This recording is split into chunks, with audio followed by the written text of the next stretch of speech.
Chapter 488. The effect of the notice was huge. Looking at the group of female soldiers holding their breath to train, Jiang Pengji raised her eyebrows. She silently adjusted the training and increased the intensity. Another 10 days passed. The snow and ice melted. The wasteland that had been cleared last year could be prepared for farming. Plowing fields, farming tools, cattle, and improved seeds have all been distributed. Xiangyang district gradually became lively. Everywhere was bustling with activity. Farmers could be seen working hard in the fields. Because the use of improved farming tools has been taught early on, it's easier now. Using the improved farming tools, the people were surprised to find that the farming efficiency was much higher than before. After plowing an acre of land, they didn't feel as tired as before. At a time when the war in the north was at loggerheads, such a flourishing scene made many people sigh with emotion. It was probably the only one in the whole north. Before the spring plowing, according to tradition, a spring plowing ceremony was held. The district magistrate was the host. Jiang Pengji did a lot of homework. She seriously memorized all the procedures. Originally, she only needed to put on a show and pose. The other steps would naturally be taken by someone else. However, she was stubborn and didn't like to fake it. She did it herself during the spring plowing ceremony. She carefully plowed an acre of land. Whether it was the depth of the plowing or other aspects, she was not inferior to the experienced farmers. The onlookers let out enthusiastic exclamations. Jiang Pengji won the applause of the crowd. My lord is still so serious and meticulous. Suku had already changed out of his formal Confucian robes. He wore a brown hemp garment. His trousers were rolled up to his knees. He looked like a farmer. Feng Jin was dressed neatly. He was the host of the spring plowing ceremony. He raised his eyebrows and asked with a smile. Why didn't I know that my lord's farming skills are so good? Changxing followed her mother out to watch the spring plowing ceremony. She saw her father's shadow and vaguely called out, "Father." She was dressed up like a lucky doll for the new year. Cold, cold. Father. Father, the little girl raised her little chubby finger and pointed at Feng Jin. As she shouted, saliva hung from the corner of her mouth. The clever Changxing called him father for the first time after the New Year's banquet. After that, her speech became clearer. Wei Jingxian pursed her lips and chuckled.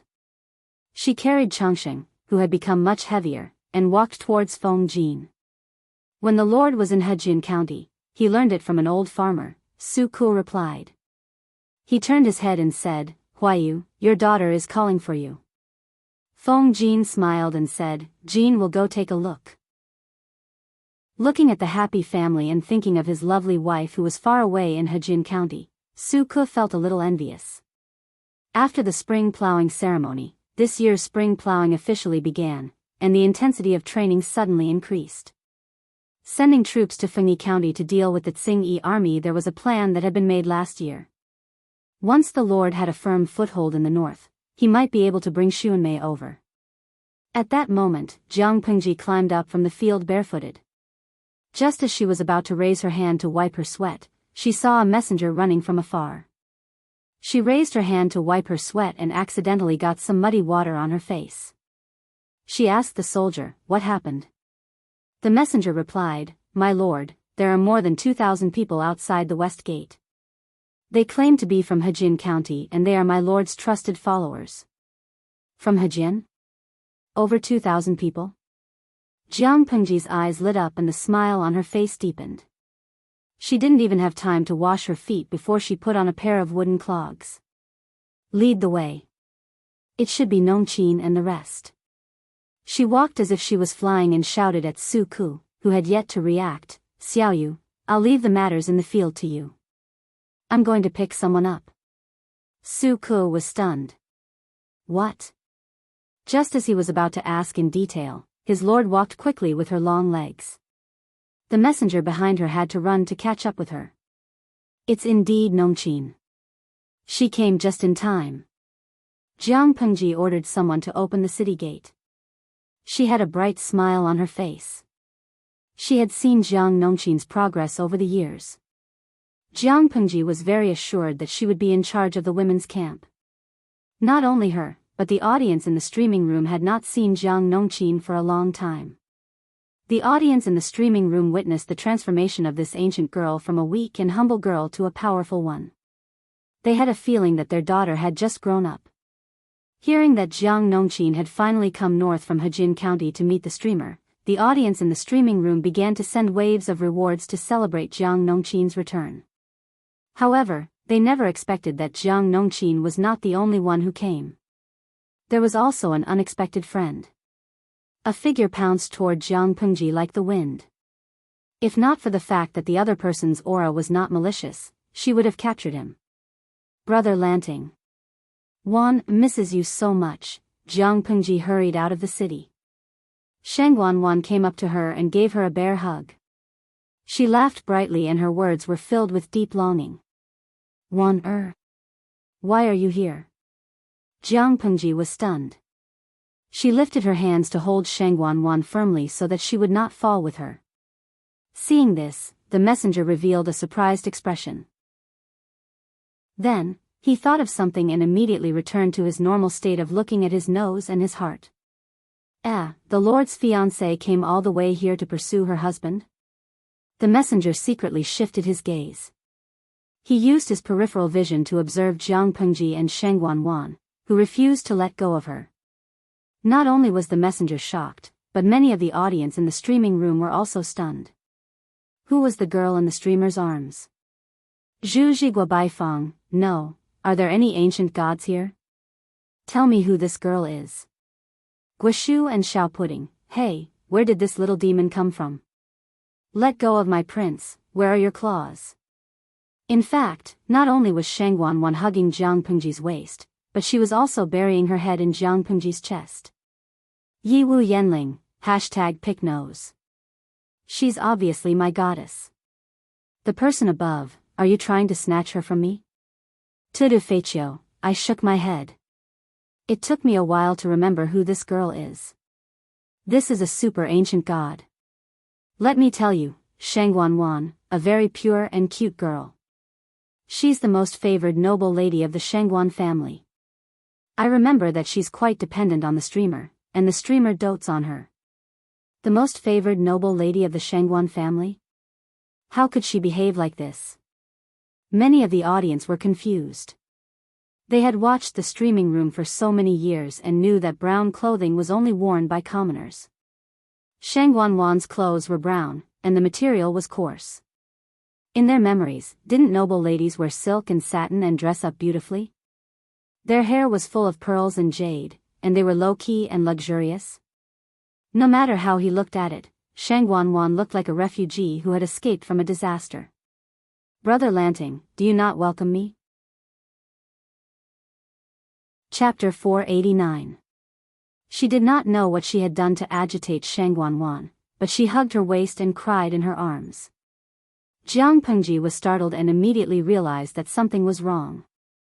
Shangwan was indeed lively and cheerful, but it did not mean that she did not have the upbringing of an aristocratic family. Therefore, according to Shangwan, even if she was sad, she would not care about her image like she was now. Shangwan knew her gender, but outsiders did not. She hugged a man and cried in public. Wouldn't people laugh at her for being shameless? Apart from that, she followed the troops from Hejin County to Xiangyang District. That itself was very thought-provoking. No matter how mischievous Shangwan was, she would not run away from home. Jiang Pengji's face darkened. At that moment, Jiang Nongqin came forward and bowed to her respectfully. Subordinate Jiang Nongqin greets my lord. Get up. You don't have to be so courteous. Jiang Pengji frowned and asked Jiang Nongqin, Wan left Hejin County with you? Yes, Jiang Nongqin replied. After a while, there was a tinge of indignation on her cold expression. As a woman who was once a victim, she could not bear to see such a tragedy. My lord, Lady Wan, this is a long story. She did not run away from home on her own. She had no choice. If she did not leave Hejin County, I'm afraid that you would only be able to see her grave in the future. Jiang Pengji's heart sank. She comforted the crying Sheng Wanwan and said, "This is not the place to talk. Let's enter the city first." Seeing that Sheng Wanwan could not control herself from crying, Jiang Pengji did not comfort her. She quietly waited for her to calm down. After a while, the clothes in her arms were gently pulled. She lowered her head and asked, "You're not crying anymore?" Sheng Wanwan raised her hand to wipe away the tears on her face. The front of Jiang Pengji's clothes was also wet from her tears. "No, don't cry." Does not cry so much. Even when she was tortured by the Zhang family, she stubbornly refused to cry. Now that she met Jiang Pengji, her tears flowed like a spring. Sheng Wanwan only felt that countless eyes were on her. She could not care less about crying and blushed. "Then don't hug me anymore. Do you want me to carry you into the city?" Jiang Pengji smiled and raised her hand to rub the top of Sheng Wanwan's head. As soon as she rubbed it, she realized something was wrong. She frowned and a bold guess flashed through her mind. She deliberately maintained a calm expression and asked, "Why did you cut your hair?" "Our bodies, hair, and skin are given by our parents. According to the rules, apart from a few exceptions, one's hair could only be trimmed and not cut." Sheng Wanwan's face turned pale. She bit her lower lip and said, "When her husband dies, her chastity is broken." Jiang Pengji's face darkened when she heard that. Thinking of Sheng Wanwan's attitude and her appearance in Xiangyang district, she vaguely guessed something. "Let's enter the city first." Her voice sank a few notches. Jiang Nongqin followed Jiang Pengji into the district headquarters, dressed in a professional attire. After a long time, Kacha, the sound of a table shattering came from the back hall. Qiguan Rang could not help but frown. After a while, his lord's suppressed anger could be heard from the back hall. Qiguan Rang was startled. Which idiot had angered his lord? Sheng Wanwan felt embarrassed when she saw Jiang Pengji's anger. She spoke softly. "Sister Lanting, I'm fine." "Call me brother," Jiang Pengji emphasized. Sheng Wanwan lowered her head and said, "Oh, Brother Lanting.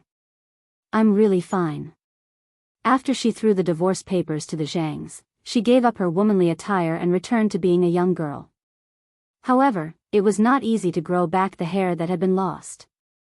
Even if she concealed it well, Jiang Pengji found out the problem with a touch. "I really don't know where your usual intelligence went. When your stepmother forced you, you should have thought of a way to sneak out of the house and take the token I gave you to the Lu residence to ask for help." Jiang Pengji was exasperated at her failure to live up to her expectations. She raised her hand and poked her forehead. "If my mother hadn't stopped you by chance, were you planning to commit suicide? If this place doesn't keep me, there will be another place for me. A tree dies when moved, but a man lives when moved." Suicide was the behavior of the weak. Jiang Pengji had always scoffed at it. Sheng Wanwan's heart warmed. She lowered her head and said, "At that time, I didn't think of it." Speaking of which, she had been too confident. Sheng Wanwan had been pampered for many years. She had never seen her stepmother as an opponent. She believed that her family would definitely stand by her side and protect her from her stepmother's bullying. Moreover, she was already engaged at that time. As long as she was out of mourning, she would be able to marry into her husband's family. Out of sight, out of mind. She would not have to look at her stepmother's sneaky smile. However, she had not expected that one miscalculation would cause her to lose everything. Having a stepmother meant having a stepfather. This saying was true. Her stepmother was also powerful. She was gentle and considerate. She was willing to be lowly and humble. She was so humble that Sheng Wanwan looked down on her. She really suspected that her stepmother was from a noble family and not a brothel. However, this attitude catered to her grandmother's and father's preferences. She slowly drew away the two most important supporters of the family. Her future mother-in-law was also instigated by her and forced to break off the engagement. Sheng Wanwan, a proud daughter of the heavens, became a joke. Now that he thought about it, this stepmother was quite formidable. She was like a black widow, weaving a poisonous net and quietly waiting for the prey to fall into the net. When the prey struggled until it had no strength and was on its last breath, she would suddenly make a move, skin the prey, and swallow it into her stomach. Shang Wanwan could not help but shiver when she thought about it. Jiang Pengji sighed softly and said, "Forget it. At least you're safe and sound now." Shang Wanwan agreed. She held her hand with a smile and said timidly, "I don't have a place to stay. Wan is currently homeless. Brother Lanting, are you willing to adopt an idler?" "No," Jiang Pengji said firmly. She did not wait for Shang Wanwan to feel sad. She said, "Good Wan, come and help me. What do you think?" Shang Wanwan was stunned when she heard that. The bullet screen in the streaming room was overwhelming, denouncing Jiang Pengji. "Tumi Dalao, what the F***ck? Can you be more shameless? Can you be more shameless? Can you be more shameless? Xing Dalao, hello, everyone. I'm the host's face. She doesn't want me anymore. I feel so bad. Fengzi Dalao, Shangwan, little lowly, you've just escaped the tiger's den and stepped into the wolf's den." The audience in the streaming room felt sorry for Shangwan Wan, but due to the distance, they could only watch as the little rabbit jumped into Jiang Pengji's trap. They could imagine that when the little girl jumped into the trap, Jiang Pengji would happily bury her. She was sold by the host, and she was counting the money for the host. Shangwan Wan blinked. She did not understand what Jiang Pengji meant. "How can I help Brother Lanting?" Jiang Pengji ignored the bullet screen. "I plan to build a school and take in children of suitable age. I don't expect them to be knowledgeable, but they need to be literate and able to do arithmetic. Wan, you can be a teacher and help teach them for a while. What do you think?" Top talents were hard to come by, but basic talents could be cultivated by oneself. They could be put to use after 2 or 3 years. Chapter 490. Shang Wanwan blushed and said softly, "How can I be a teacher with my limited knowledge?" Jiang Pengji said, "My Wan is extremely intelligent. I'm sure you'll be able to teach her simple knowledge. But..." She glanced at Jiang Nongqin, who was sitting at the side, and said softly, "I prefer to be like you." Along the way to the north, Shang Wanwan had seen too many things that she had never come into contact with before. The more it was like this, the more she wanted to protect herself. Jiang Pengji could understand her thoughts and did not force her. "It's not wrong for you to do so, but your martial arts skills are not up to par. If you go to the battlefield, it'll be extremely dangerous. How about this, you teach at the school for a period of time, and I'll arrange a martial arts master for you. When you've graduated from him, you'll be allowed to go to the battlefield." Shang Wanwan thought about it and agreed with a smile. Jiang Pengji secretly frowned and thought to herself, "I'll ask Li Yun to be stricter when the time comes." If her martial arts skills did not reach a certain level, she would not be released. What was the battlefield? She would lose her life if she was not careful. Shang Wanwan still needed time to grow. After catching up, Shang Wanwan could not help but think of the streets and houses she saw along the way. She thought about it and sighed. "I followed the troops all the way from Hejian to Xiangyang, so I know how chaotic the situation in the north is. Under such circumstances, the people under your rule can still live and work in peace and contentment, and the spring plowing scene is extraordinarily lively. Sigh, the people of Xiangyang are blessed to have such a good official like Brother Lanting." Jiang Pengji did not know whether to laugh or cry. "You're flattering me. My bones are going to turn soft from your flattery." She instructed the small kitchen of the district headquarters to prepare a meal for Shang Wanwan and Jiang Nongqin. The two of them did not eat anything good along the way. Usually, they barely managed to make do with a meal of cold and hard rations mixed with boiled snow water. Now that they smelled the tempting aroma of the delicacies, they did not care about their image and ate to their heart's content. Jiang Pengji went to the government office and asked someone to call Li Yun over. "I've taken you in as a disciple," she said. Li Yun was stunned and quickly shook his head. I'm not good at martial arts, how can I be a teacher? Jiang Pengji said, I'm not asking you to take up the post now. We'll talk about it after we've conquered Fengyi County. Now, you just have to prepare for the battle with peace of mind. Once the preparations are complete, we can go to war. As for Wanner, she is a good student who is eager to learn. You can just go to the school occasionally to give her some pointers. I forgot to tell you that I gave Wanner the task of being the teacher of the academy. School. Li Yun couldn't react in time. Qiguan Rang was stunned as well. Since when did Xiangyang district torment the school? Jiang Pengji crossed her arms in front of her chest and added, the academy was a last-minute decision I made. I didn't have time to discuss it with you. To be precise, she had only decided to start building a school when Shangguan Wan appeared. Qiguan Rang and Li Yun were speechless. It was tiring to be a subordinate with such a master who could do whatever she wanted.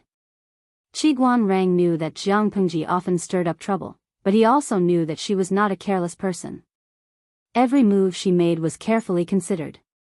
He asked in surprise, why does my lord want to build a school? Jiang Pengji turned her head and asked, don't you think we have too few people we can use? Li Yun scratched his head and asked honestly, but, can't we recruit people? It's not easy to build a school, right? Jiang Pengji secretly rolled her eyes. Other matters could be delayed, but the school was related to the long-term development of the future. How can the people we recruit be as loyal and reliable as the people we nurture? I, your lord, am alone and powerless now. I may not even be interested in the truly virtuous talents. Jiang Pengji laughed and said, do you know how Xiangyang district was built to its current state? Ask Wen Zheng and the rest and you'll know how tired it was before the new year. If we can nurture a batch of useful people, we can save a lot of effort. Talents, no matter when it was, could never be too much. Jiang Pengji said again, they don't have to learn well, nor do we need them to be knowledgeable. It's fine as long as they can read and do accounting. When there were enough basic talents, she planned to start nurturing elite talents. The former was time-consuming and had quick results. The latter took a long time, but it was beneficial for future development. She understood that the prosperity of a country could not do without a large number of basic talents. What's more, there was a lack of elite talents to be the brains. It was just that it was too early to think about this. She planned to take it one step at a time. Qiguan Rang immediately figured out the crux of the matter. Indeed, they did not lack top-notch talents now. They only lacked useful basic talents. Only when the foundation was solid could they build a higher building. But, if they were to build a school, there would definitely be more than one room. The scale should be larger than ordinary private schools. How much would they need to invest? Suddenly, Qiguan Rang felt sorry for the poor Su Ku. If his lord really built a school, Su Ku had to make a budget. Li Yun asked, then, my lord, when will the school be built? Jiang Pengji thought about it and said, after we conquer Fengyi County. Some spies went there to investigate the situation. The Tsing-Yi army really do not know how to manage. They are as stupid as pigs. Not to mention that half of the population of such a large county has been lost, it is so desolate and barren that it can't even compare to a small county. To restore it to its former state, it will take at least half a year, at most a year. When Fengyi County is stabilized, we will be considered to have a firm foothold. Her current official position was only that of a district magistrate. Logically speaking, she needed the permission of the Dongqing royal family. But it did not matter. Whoever had the bigger fist had the right to speak. The district magistrate of Fengyi County could curry favor with the Tsing-Yi army. Naturally, he would listen to her obediently. When Feng Jin and the rest returned, Jiang Pengji specially held a barbecue party. When everyone realized that there were 2 more women at the table, they could not help but be stunned. What the hell was this? Feng Jin looked at one of them and felt that she was vaguely familiar. It was as if he had seen her somewhere before. This is Jiang Nongqin. From now on, she will be in charge of everything in the women's camp, Jiang Pengji said. Luo Yue and Li Yun were stunned. Then, their gazes fell on Jiang Nongqin at the same time. They thought to themselves, is this maiden Jiang? Including the female troops that Jiang Nongqin brought, the number of women's camp had already exceeded 1,200 people. With the addition of some people, they could barely be considered as a battalion and could be treated as an independent combat unit. According to the current rules, the commander of such a scale could be called a general or a captain. Their lord actually appointed a woman as a general. On the other hand, Meng Hun congratulated Jiang Nongqin. She replied with a smile, "From now on, please give me more pointers, coach." Meng Hun smiled and said, "I don't dare to give you pointers. Maiden, you can also take charge on your own now." Jiang Nongqin was quiet by nature. She did things in a low-key manner. Her style was down to earth. Meng Hun was very satisfied with working with her in the past. He had a very good impression of her. Jiang Pengji's gaze fell on Sheng Guanwan. She said, "This is Sheng Guanwan.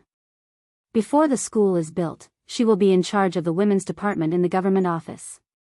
The women's department in the government office referred to the more than 20 maidens who were subordinates in the government office. The matters they dealt with were not considered major, but the details were very complicated.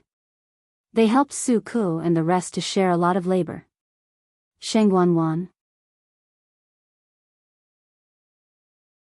Chapter 491. Sensing that someone was looking at her, Sheng Guanwan looked over and realized that it was a handsome young Lang Jun. Lian secretly nodded his head, expressing his satisfaction. Such vigilance was not bad. Sheng Guanwan was secretly puzzled. Sheng Guanwan and Jiang Nongqin had already eaten a little. Initially, they thought that they should not eat too much, but when the roast meat was crispy on the outside and tender on the inside was dipped in various spices, the aroma of the food tempted their taste buds. Their mouths kept salivating. Actually, they were not that full. Thinking of this, they did not care about being reserved anymore. They roasted and ate when they wanted to. Brother Lanting. No, I'm calling you Lord now. These days are so comfortable. Sheng Guanwan's diet had always been a combination of meat and vegetables. She rarely only ate meat like she did now. She thought that she would get sick of the taste after eating a few more mouthfuls, but after eating 2 plates of sliced meat with those strange sauces, she could have eaten more if her stomach was not big enough. Eat your roast meat. So much can't stop your mouth. Jiang Pengji carefully flipped the meat slices on the roast plate. She raised her eyebrows slightly, and her cold voice carried some affection. Sheng Guanwan sighed and said, "It's not worth it to grow up." Jiang Pengji glanced at her from the corner of her eyes and asked, "What's wrong with you?" Sheng Guanwan said, "If I was still the same age, my lord would not have complained that I ate too much. I'm afraid you would have coaxed me to eat more." Jiang Pengji sighed and used clean chopsticks to add half a plate of meat. She said helplessly, "My kindness was treated as ill intent. It's not good to eat too much meat, lest it accumulates in the stomach and becomes difficult to digest. You, on the other hand, misunderstood that my heart ached for the roast meat. You're really heartless. Here, I've roasted it for you." Looking at the interaction between Sheng Guanwan and Jiang Pengji, Qiguan Rang raised his eyebrows slightly and exchanged glances with Su Ku. They looked like they were watching a good show. Lovers. "It's good to be young," Qiguan Rang lowered his voice and teased. Su Ku responded with an expression that said, "We both know." Logically speaking, his lord was already 16 years old this year. However, other than his first fiancée, the current Madame Feng Jin, Wei Jingxian, he had never heard of his lord having any other female confidants. Their lord was still young, so they were not very anxious. Moreover, their lord was so protective of the fairer sex. Why would he worry about not being popular with women? On this matter, the two of them had the same idea. A man should first establish his career, and there was no hurry to get married. Speaking of marriage, Su Ku and Qiguan Rang were secretly worried about the relationship between Feng Jin and their lord. Feng Jin was the current husband of the lord's ex-fiancée. Was it really okay for the two of them to be together? The facts proved that Feng Jin was truly a benevolent gentleman. He was open-minded and did not care about those rumors. Even at last year's New Year's banquet, he was generous enough to bring his wife and children along. Now that Shang Guanwan, who had a close relationship with their lord, had appeared, they felt that something good might be around the corner. In fact, when Qi Guanrang was sighing with emotion, Wei Si's hand that was holding the cup trembled and the wine spilled out. Feng Jin looked even more conflicted. It was really difficult. He guarded a secret that only a few people knew about and watched as his teammates let their imaginations run wild, but he could not explain it. Let them speculate. It won't come true anyway. Wei Si took out a greenish-gray handkerchief and calmly wiped the wine on his hand. If his lord was attentive to a man, he could gossip, but he was not worried about Shang Guanwan. When Feng Jin heard Wei Si's words, his lips curled into a smile. I think so too. The two of them looked at each other with tacit understanding and raised their cups to drink. Wei Si's body was still weak, so the wine he drank was nourishing medicinal wine. After being unanimously approved by several physicians, it could slowly drive away the cold. Jingxian is also in Xiangyang. Changsheng, who was born last year, can talk and walk now. Do you want to go and take a look? Shang Guanwan's eyes lit up when she heard that. Of course I have to go. I haven't seen Sister Jingxian for a long time. When they saw Wei Jingxian, the two of them naturally sighed and talked to each other about their encounters over the years. When she learned that Shang Guanwan finally got rid of Madame Zhang, Wei Jingxian could not help but feel happy for her. In the previous letter, Shang Guanwan told Wei Jingxian that she was going to marry a dead man. The man's betrothal gift also came with a copy of the 4 self-accomplishment classics for women. Her future mother-in-law even humiliated her in public, asking Shang Guanwan to study the 4 self-accomplishment classics for women and curb her dirty habits before marriage. At that time, Wei Jingxian felt extremely angry. She was the legitimate daughter of the Shangguan family and was born into a noble aristocratic family. How could she tolerate being humiliated and belittled by such a shrew? However, every family had their own difficulties. At that time, Wei Jingxian was still with Feng Jin as a hostage in Shangjing and could not even protect herself. The only thing she could do was to comfort Shang Guanwan. She could not really help her. Wei Jingxian hugged Changsheng. It's all right now. I don't have to worry anymore. Shang Guanwan sighed. Yes, she used to be Shang Guanwan of the Shangguan family. Now, Shang Guanwan is just Shang Guanwan. And, recently, Changsheng liked to remember people. Whenever she caught one, she would repeat it over and over again. Shang Guanwan looked at Changsheng and could not help but have a bold idea. Is Sister Jingxian taking care of little Changsheng at home now? Wei Jingxian was stunned. Yes, Changsheng is still young and doesn't like to stick to wet nurses or maids. Changsheng was young and had a bad temper. The servants really could not control her, so she could only raise her by her side. Sister Jingxian, have you ever thought of finding a job? Wei Jingxian was stumped by the question. She looked at Shang Guanwan in confusion. Why are you suddenly asking this? Shang Guanwan could not tell why. She just felt that Wei Jingxian was also familiar with the classics and historical collections in her boudoir and knew the morals of saints. In terms of talent, she was not as talented as someone like Feng Jin, but she was much better than those illiterate fools. It was just that it was too much of a waste to be trapped in a small inner courtyard. Because of her own experience, Shang Guanwan always lacked a sense of security. In the past, she felt that it was enough for a noble lady of an aristocratic family to fulfill her responsibilities. Now, she felt that such a life was a little dangerous. She deliberated for a while and told her the truth. Wei Jingxian did not show an angry expression. Instead, she seemed to be thinking about it.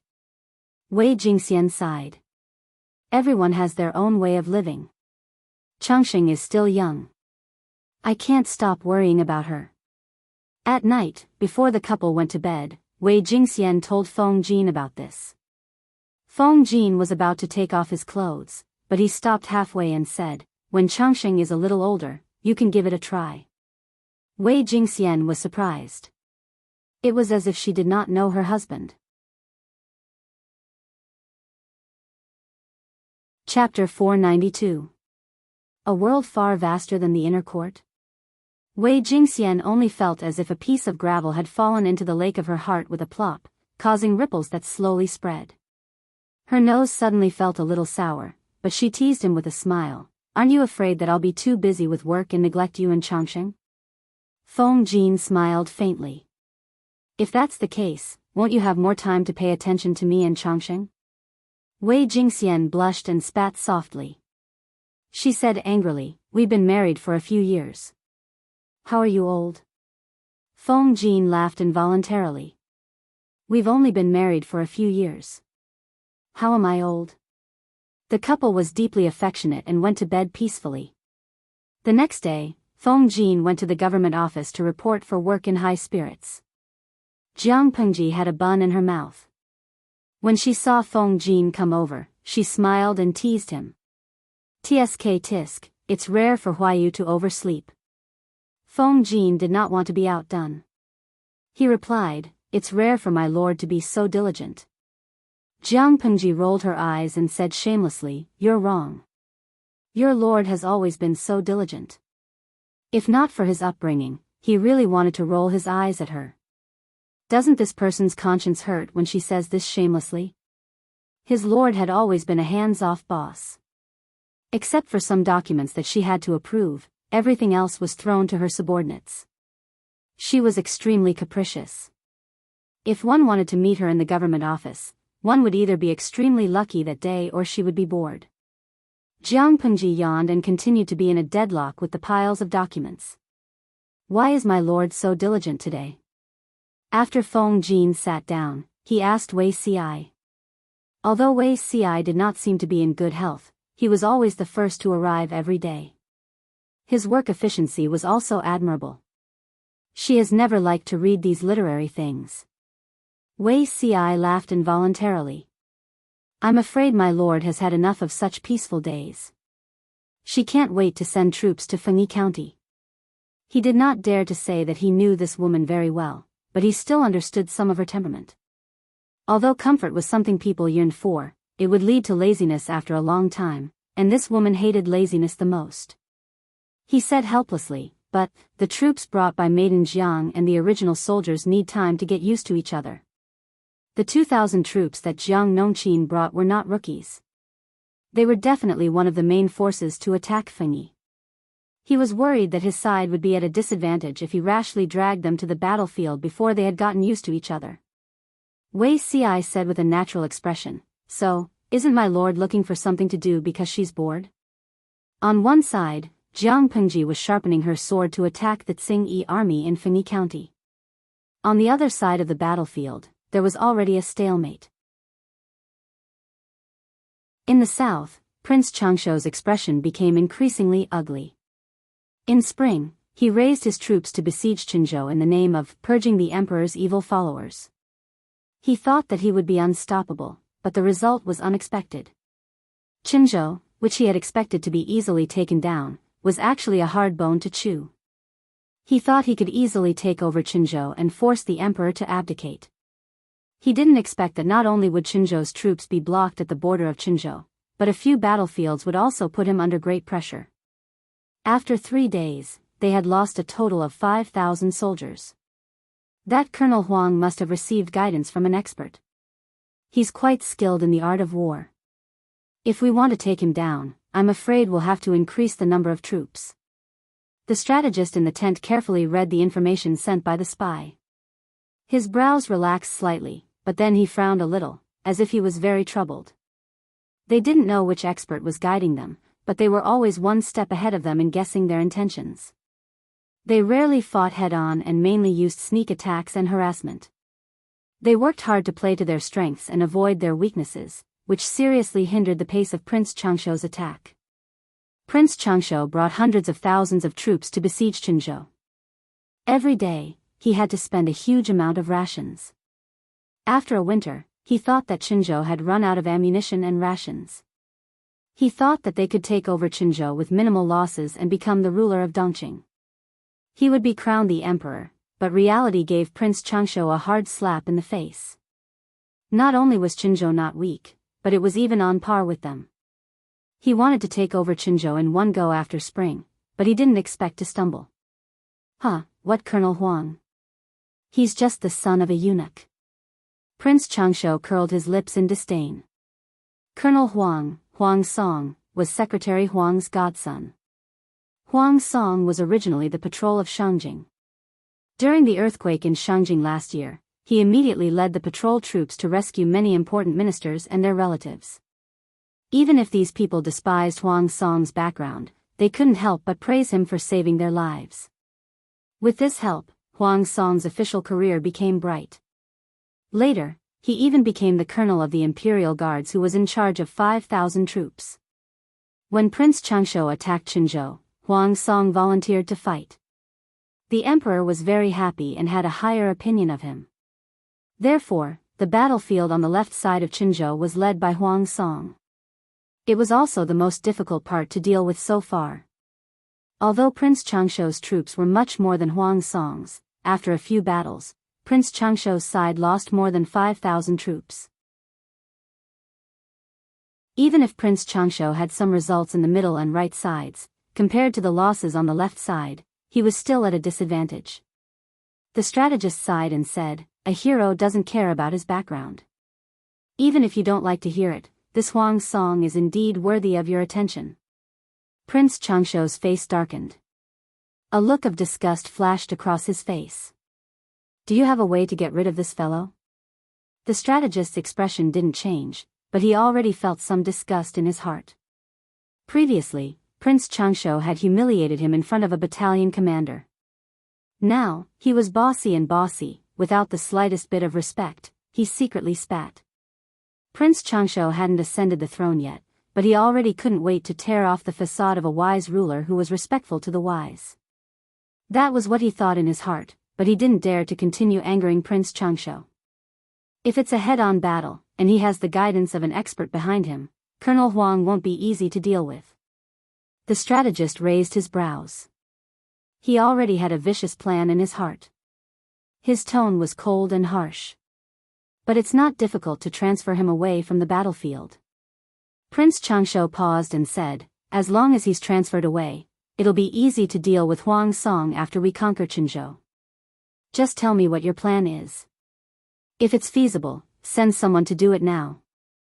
The strategist endured the restlessness and disgust in his heart and said calmly, "There's no need to trouble others. You only need my lord to write a sincere solicitation letter and promise as many benefits as you can." Prince Changsho didn't understand. Could a verbal promise coax Huang Song over? The strategist thought to himself that he had a pig-like lord. His brain was so slow that it couldn't work. It's not to rope Huang Song in. It's just to make the emperor fear Huang Song and even want to kill him. The strategist said concisely, in case Prince Changsho didn't understand. The emperor is extremely suspicious. Huang Song's reputation in the army is rising day by day. If there's news that my lord wants to recruit Huang Song, even if the emperor doesn't kill Huang Song, he won't let him stay at the front line. As for Huang Song... The strategist paused and swallowed the rest of his words. This Huang Song wasn't an ordinary person. Was he blindly loyal to the emperor and unchanging, or did he run away with his men when he saw the situation wasn't good? Chapter 493. Bang! Huang Song punched the table heavily. His expression was ferocious and full of anger. He threw a roll of bamboo slips filled with words on the ground. Feng Ju was still outside the tent when he heard the heavy thud inside. The soldiers guarding the tent saluted him, then lifted the tent flap to let him pass. "Biyao, what happened? Why are you so angry?" When Feng Ju entered the tent, he noticed that the table was cracked by Huang Song. Doubts arose in his heart and he asked Huang Song with concern, "Just now, I sent a messenger to summon Ju, saying that you have an urgent matter." Feng Ju's gentle voice brought Huang Song back to his senses. He took a deep breath and tried hard to suppress the surging violence in his heart. Huang Song pointed at the scattered roll of bamboo slips on the ground. There was a murderous look in his eyes, as if he was staring at the enemy who killed his father.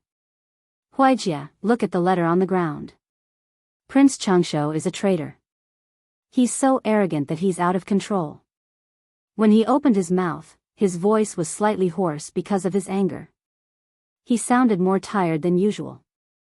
Feng Ju squatted down slightly and picked up the roll of bamboo slips. Then, he opened it with both hands and read it with a frown. His composure was much better than Huang Song's. Even though the contents made his heart skip a beat, he still maintained a calm expression. He said with certainty, although this move of Prince Changsho's looks ordinary, it's indeed a vicious plan. He's trying to kill you, Biyao. Huang Song was not a fool like Prince Changsho. When he received the roll of bamboo slips lying in his tent, he realized that the situation was bad. Even his scalp could not help but feel numb. An unprecedented sense of crisis rushed to his head. He hurriedly called Feng Ju over to think of a solution. Feng Ju sat at the lower seat and placed the roll of bamboo slips aside, as if it was some kind of scourge. Although the handwriting on it was gentle and harmless, the content inside could be said to be a deadly poisonous snake. One bite would be the end of one's life. Prince Changsho and the current emperor are blood brothers. These two are more suspicious than the other. Feng Ju's lips curled into a mocking smile. He had long looked down on the royal family. Although Prince Changsho sent this letter to recruit you, Biyao won't believe that you're sincere even if he takes advantage of the situation to get close to you. Therefore, the original intention of this letter is most likely to drive a wedge between Biyao and His Majesty, attempting to kill with a borrowed knife. It wasn't entirely a bad habit for those in power to be overly suspicious, but to be overly suspicious to the extent of being overly suspicious would only bring about harm. Unfortunately, the current emperor and Prince Changsho both had this temperament. He clearly knew that this letter was a ploy by Prince Changsho to frame him, but when this news reached the palace, Huang Song's official career would come to an end. Losing his position was a small matter, but he was afraid that his entire family would lose their lives. Ever since the earthquake in Shangjing, the emperor issued an edict to move the capital to Qinzhou. Prince Changsho forged an edict to leave his fief with troops and horses, besieging Qinzhou for an entire winter. The emperor became more and more paranoid every day. Even the slightest movement could irritate his sensitive nerves. So far, it was unknown how many upright officials and loyal officials had been mistakenly killed by the emperor. The imperial court was even more jittery. Today in Qinzhou, the emperor used the power in his hands to kill anyone who made him feel unhappy, or displeased. How long had he been in Qinzhou? Not to say that blood had flowed like a river, but the killings had already made everyone tremble with fear, and everyone was in danger. The aristocratic families and celebrities in Qinzhou didn't dare to meddle in the affairs of the imperial court, didn't dare to talk about the people's livelihood, didn't dare to delve into the ways of governance, and didn't dare to propose to strengthen the army and enrich the people. These things were even ridiculed by the public as vulgar things. They only dared to talk about romance at elegant gatherings and poetry gatherings. Feng Ju felt helpless and heartache at such a jittery atmosphere. His dissatisfaction with the emperor had already gone through the roof. None of the three sons of the Feng family were simple. Feng Ju could see that once this chatting atmosphere spread, it would harm the country. Even if everyone knew that Prince Changsho's actions were to frame Huang Song, according to the emperor's suspicious character, he would never trust Huang Song. If the emperor still had a trace of rationality, he would most likely strip Huang Song of his military power, transfer him away from the front line, and grant him an idle position. However, according to Feng Ju's judgment of the emperor, he was afraid that he would not be so merciful.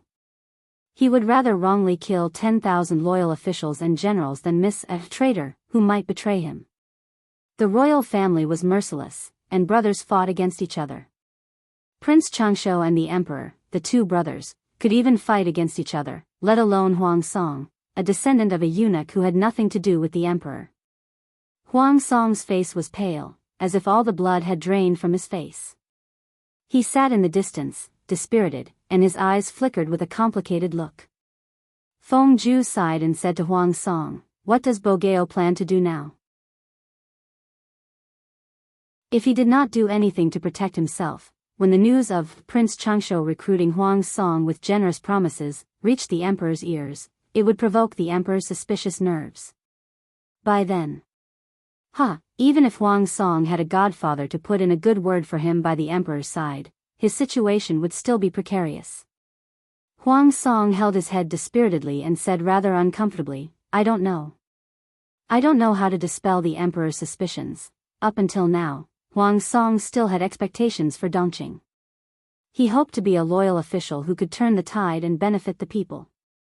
However, Huang Song was not a foolishly loyal person. If the emperor really wanted to kill him, he would not foolishly stand on the spot and wait for misfortune to befall him. Feng Zhu sighed and said, It's too difficult to dispel suspicions. Even if you manage to escape today, if Biyao loses the battle just a little, it's hard to guarantee that the emperor won't suspect that you are in cahoots with Prince Changshu. When that time comes, you really won't be able to escape. The battlefield was ever-changing, and no one could guarantee that they would win. Prince Changshu's plan was simple but extremely vicious. It directly broke the advantage that Huang Song had accumulated with great difficulty. After hearing Feng Zhu's words, even if Huang Song was unwilling to believe it, he felt a little guilty when he thought of the emperor's current state. He wanted to cry but had no tears. He said, Huijia, you have to save me. These days, it was not easy to be a loyal and patriotic person. Even if Huang Song wanted to save the country and the people, reality did not allow him to. He might even face the situation of being beheaded. Feng Zhu lowered his eyes and thought for a while. He said decisively, The plan now is to cut off my tail to survive. Cut off my tail to survive? Huang Song muttered. Feng Zhu knew what Huang Song was thinking. Until now, he had not completely dispelled his expectations for Dongqing. Since that was the case, he had to give it a push. He said, Yes, this is the only plan that can preserve our strength. Biyao, write a letter and secretly deliver it to His Majesty. Explain the details of this matter and reprimand Prince Changshu for his wild ambition and intention to sow discord between you and the emperor. Finally, retreat in order to advance. Resign from your position as colonel and temporarily leave the front line. Don't touch these sensitive positions for the time being. After hearing that, Huang Song thought for a while in a daze. He was still hesitant and unresigned emotions filled his heart. He hated Prince Changshu to the core. This vicious plan was too King sinister.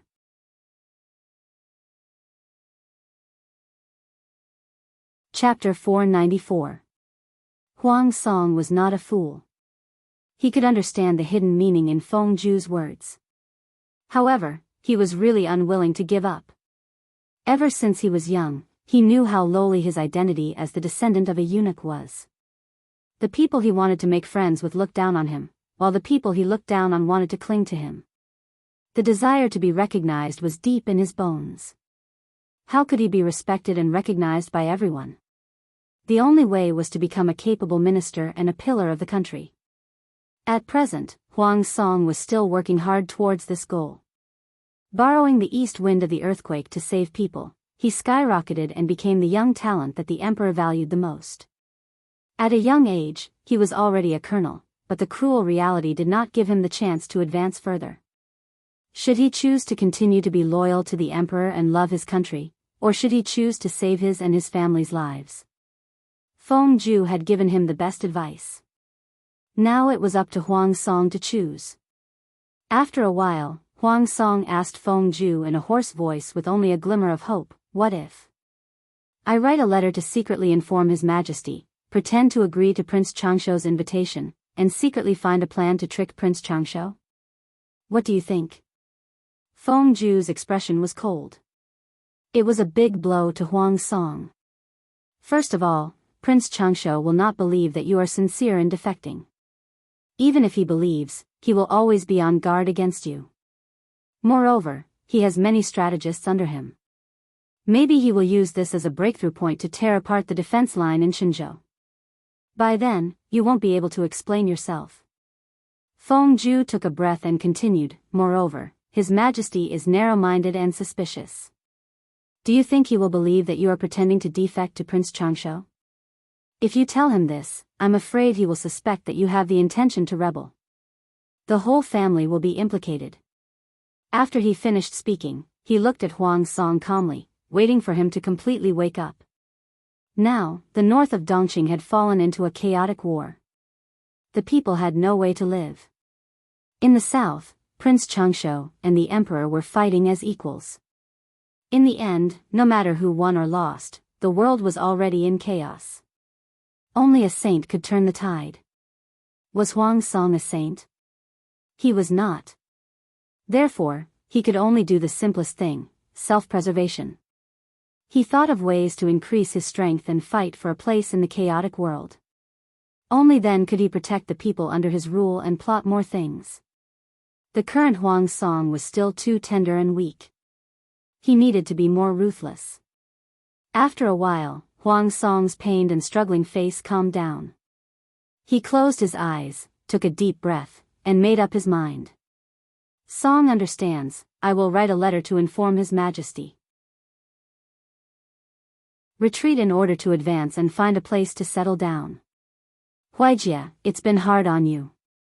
Huang Song's choice was within Feng Zhu's expectations. Compared to his ambition to stabilize the country, Huang Song valued his own life more. Now that he was forced to a dead end by Prince Changsho's evil scheme, Huang Song naturally had to think of a way to escape and seek revenge in the future. Where there is life, there is hope. Making up his mind, Huang Song wrote a secret letter and sent it to the royal palace. It reached the emperor's desk almost at the same time as another secret letter. The current emperor seemed to be suffering from schizophrenia. When facing imperial consort Hui Jun, he would speak gently and meticulously, but when facing others, he would fly into a rage. If he was unhappy, he might draw his sword and kill someone, causing everyone to feel threatened. The aristocrats did not dare to talk about politics. Originally, there were still some courtiers who were rather critical of imperial consort Huijun's appearance in the front hall. Now, they were afraid that without her, the danger level would soar. If imperial consort Huijun was here, even if the emperor was furious, he would just throw something and keep a straight face. He would suffer some grievances, but his life would not be in danger. If imperial consort Huijun was not here, then he would have to be careful. It was definitely the blessing of the ancestors to be able to walk out of the front hall unscathed. Today, imperial consort Huijun said that she was not feeling well and did not accompany the emperor. His personal attendant was trembling at the side as he served the emperor. After reading one of the secret letters, the emperor was furious. He swept away the booklets that were piled up like a mountain on the table with his sleeves. The nerves on his face were faintly twitching, as if he was in extreme pain. The emperor held his head, suppressing the splitting headache. At the same time, he was panting like a bull. The onlookers were frightened and did not dare to approach him. Just as the attendant was hesitating whether to secretly send someone to seek help from imperial consort Huijun, the emperor picked up another secret letter. His action of opening the secret letter was unusually rough. When he opened the secret letter and read it, his tightly furrowed brows relaxed slightly. His eyes flickered with a strange flickering light. The first secret letter was a secret agent reporting that Prince Changsho had secretly solicited Huang Song. Huang Song and his trusted aides had discussed in detail in the tent for a long time. The second secret letter was written by Huang Song. He spoke frankly about Prince Changsho's wild ambition. He intended to use such despicable actions to sow discord between the emperor and his officials. He sincerely expressed his loyalty, and then excused himself by saying that he was not feeling well and might not be able to share the emperor's burden at the front line. If the emperor felt that he could be of great use, it would be better to transfer him to a more remote place in the rear and continue to shine for the emperor. If not for the timely arrival of the second secret letter, the emperor was afraid that he would have ordered the secret agent and his trusted aide to secretly eliminate Huang Song. However, even if this secret letter came in time, the emperor still disliked Huang Song. He could not help but suspect whether Huang Song had accepted the generous treatment given by Prince Changsho and whether he was not loyal to him. He wanted to find a reason to remove all of Huang Song's positions. Now that Huang Song knew his place and asked to leave the front line, the emperor was not so disgusted and suspicious. After thinking about it, he picked up his brush and wrote an imperial edict. He quickly sent it to the front line to recall Huang Song. He did not want others to think that he was heartless. Now that Huang Song had taken the initiative to give him a way out, he took the opportunity to do so. After writing this imperial edict, he wrote another appointment letter appointing Huang Song as the district magistrate of Diang district in Maota County of Haozhou. Because of his suspicions and Huang Song's young age, he did not give Huang Song a high official title. He only gave him the position of a district magistrate of a rather barren and remote small county. If Huang Song did well, he would promote him in the future. Haozhou was one of the 21 counties in Dongqing's Liuzhou. It was the poorest and weakest place among the 6 states. Among them, Maota County was considered a relatively prosperous place in Haozhou. Diang district in Maota County was the best place among them. It was also considered the emperor's alternative compensation. All of this was within Feng Zhu's expectations. He helped Huang Song find a place to settle down by taking a step back. When the 2 imperial edicts were passed to Huang Song, Jiang Pengji was already eager to lead the troops into battle. Although Xiangyang district was not large, the troops that could be mobilized were as high as 10,000. All of them had been ruthlessly trained. Although they were far from the elite troops, in Jiang Pengji's mind, they were far better than the troops, who were as wild as dogs and betrayed their comrades. Jiang Pengji despised them in various ways, but the others were already satisfied. They had great expectations for this army. Xiangyang district was Jiang Pengji's base camp. She wanted to conquer the entire territory of Fengyi County. Naturally, it was impossible for her to take away all her assets. Chapter 495.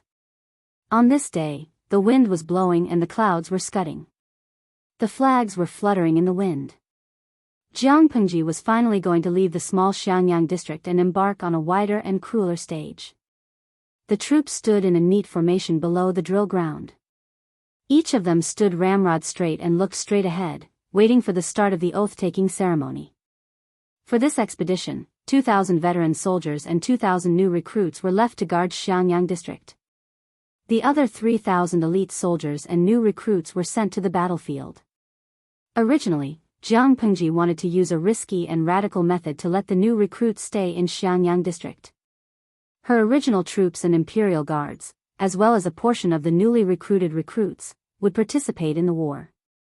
However, this proposal was unanimously opposed by all her subordinates.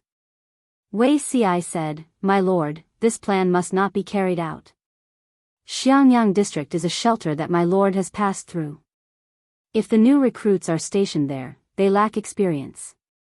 If the enemy takes the opportunity to launch a sneak attack, I'm afraid there will be unforeseen events. To be safe, it's better to keep some experienced veteran soldiers." After he finished speaking, he frowned. He secretly had a headache over her old temper, but he couldn't really watch her take the risk and be radical. Thinking back to her previous life, the only time she suffered a loss in the hands of Qiguan Rang was when she was too happy and almost got ambushed by Qiguan Rang from behind. That time, they suffered heavy losses. Almost everyone thought that she would tear Qiguan Rang into pieces, but the result was unexpected. Not only did Qiguan Rang, who surrendered, not die, he even became her closest confidant. She protected Qiguan Rang, the strategist who surrendered voluntarily. From the beginning to the founding of the country to her death, she even gave the new emperor a warning. It was impossible for Wei Ci to say that he didn't mind it at all. Returning to his prime, Wei Ci understood this person from a different perspective. He slowly understood why Qiguan Rang received special treatment from her. It was simply because Qiguan Rang saw through the feelings beneath her ruthless appearance. Everyone said that Emperor Chen was cold and heartless, bloody and bloodthirsty, temperamental, and dictatorial. But was it really so? If she was such a person, how could the Jiang dynasty be established so steadily? Under her rule for decades, the people lived and worked in peace and contentment. The troops worshipped and admired her. Even when she strongly advocated for women to enter the court and implemented various laws that were beneficial to women but detrimental to the interests of the aristocratic families, even though she encountered obstacles, it was still implemented smoothly in the end. Why had no one ever thought of rebelling against her rule and starting a new dynasty? Just because what she did was indeed for the sake of the vast majority of the people, but the minority of people who lost their interests controlled the right to speak. She was also a person who disdained fame, so she let those clowns who thought they were important jump up and down. However, humans were not saints. Too many people were influenced by the thoughts of others, but Qiguan Rang saw the truth. That's why His Majesty said, Qiguan Wenzheng is the only one who understands me in life. He is probably not enough. Being reborn, standing by her side and following her from the very beginning, Wei Ci really saw a completely different Lu Shi. This kind of emperor made him even more infatuated and adored, but that was all. He did not dare to casually profane the slightest bit. A monarch and a minister for a lifetime. It was a good ending. After some thought, Wei Ci chose an excuse that would move her, but would not provoke her to deliberately go against him. The others did the same. They had different reasons, but the core idea was the same: you can surf, but you can't be too surf. Jiang Pengji's face turned slightly green, and she clicked her tongue. In fact, she originally wanted to pull everyone out. She wanted to launch a blitzkrieg and quickly conquer the entire Fengyi County. She wanted to be a nameless but powerful county chief of Fengyi County, but she could not dissuade her subordinates. Qiguan Rang raised his eyelids and said, "After all, new soldiers are new soldiers. They lack training and combat experience. If the two armies fight, they will definitely be the ones who suffer the most losses. It's not easy to train soldiers, so it's better to bring a batch over. The rest will stay and guard the city."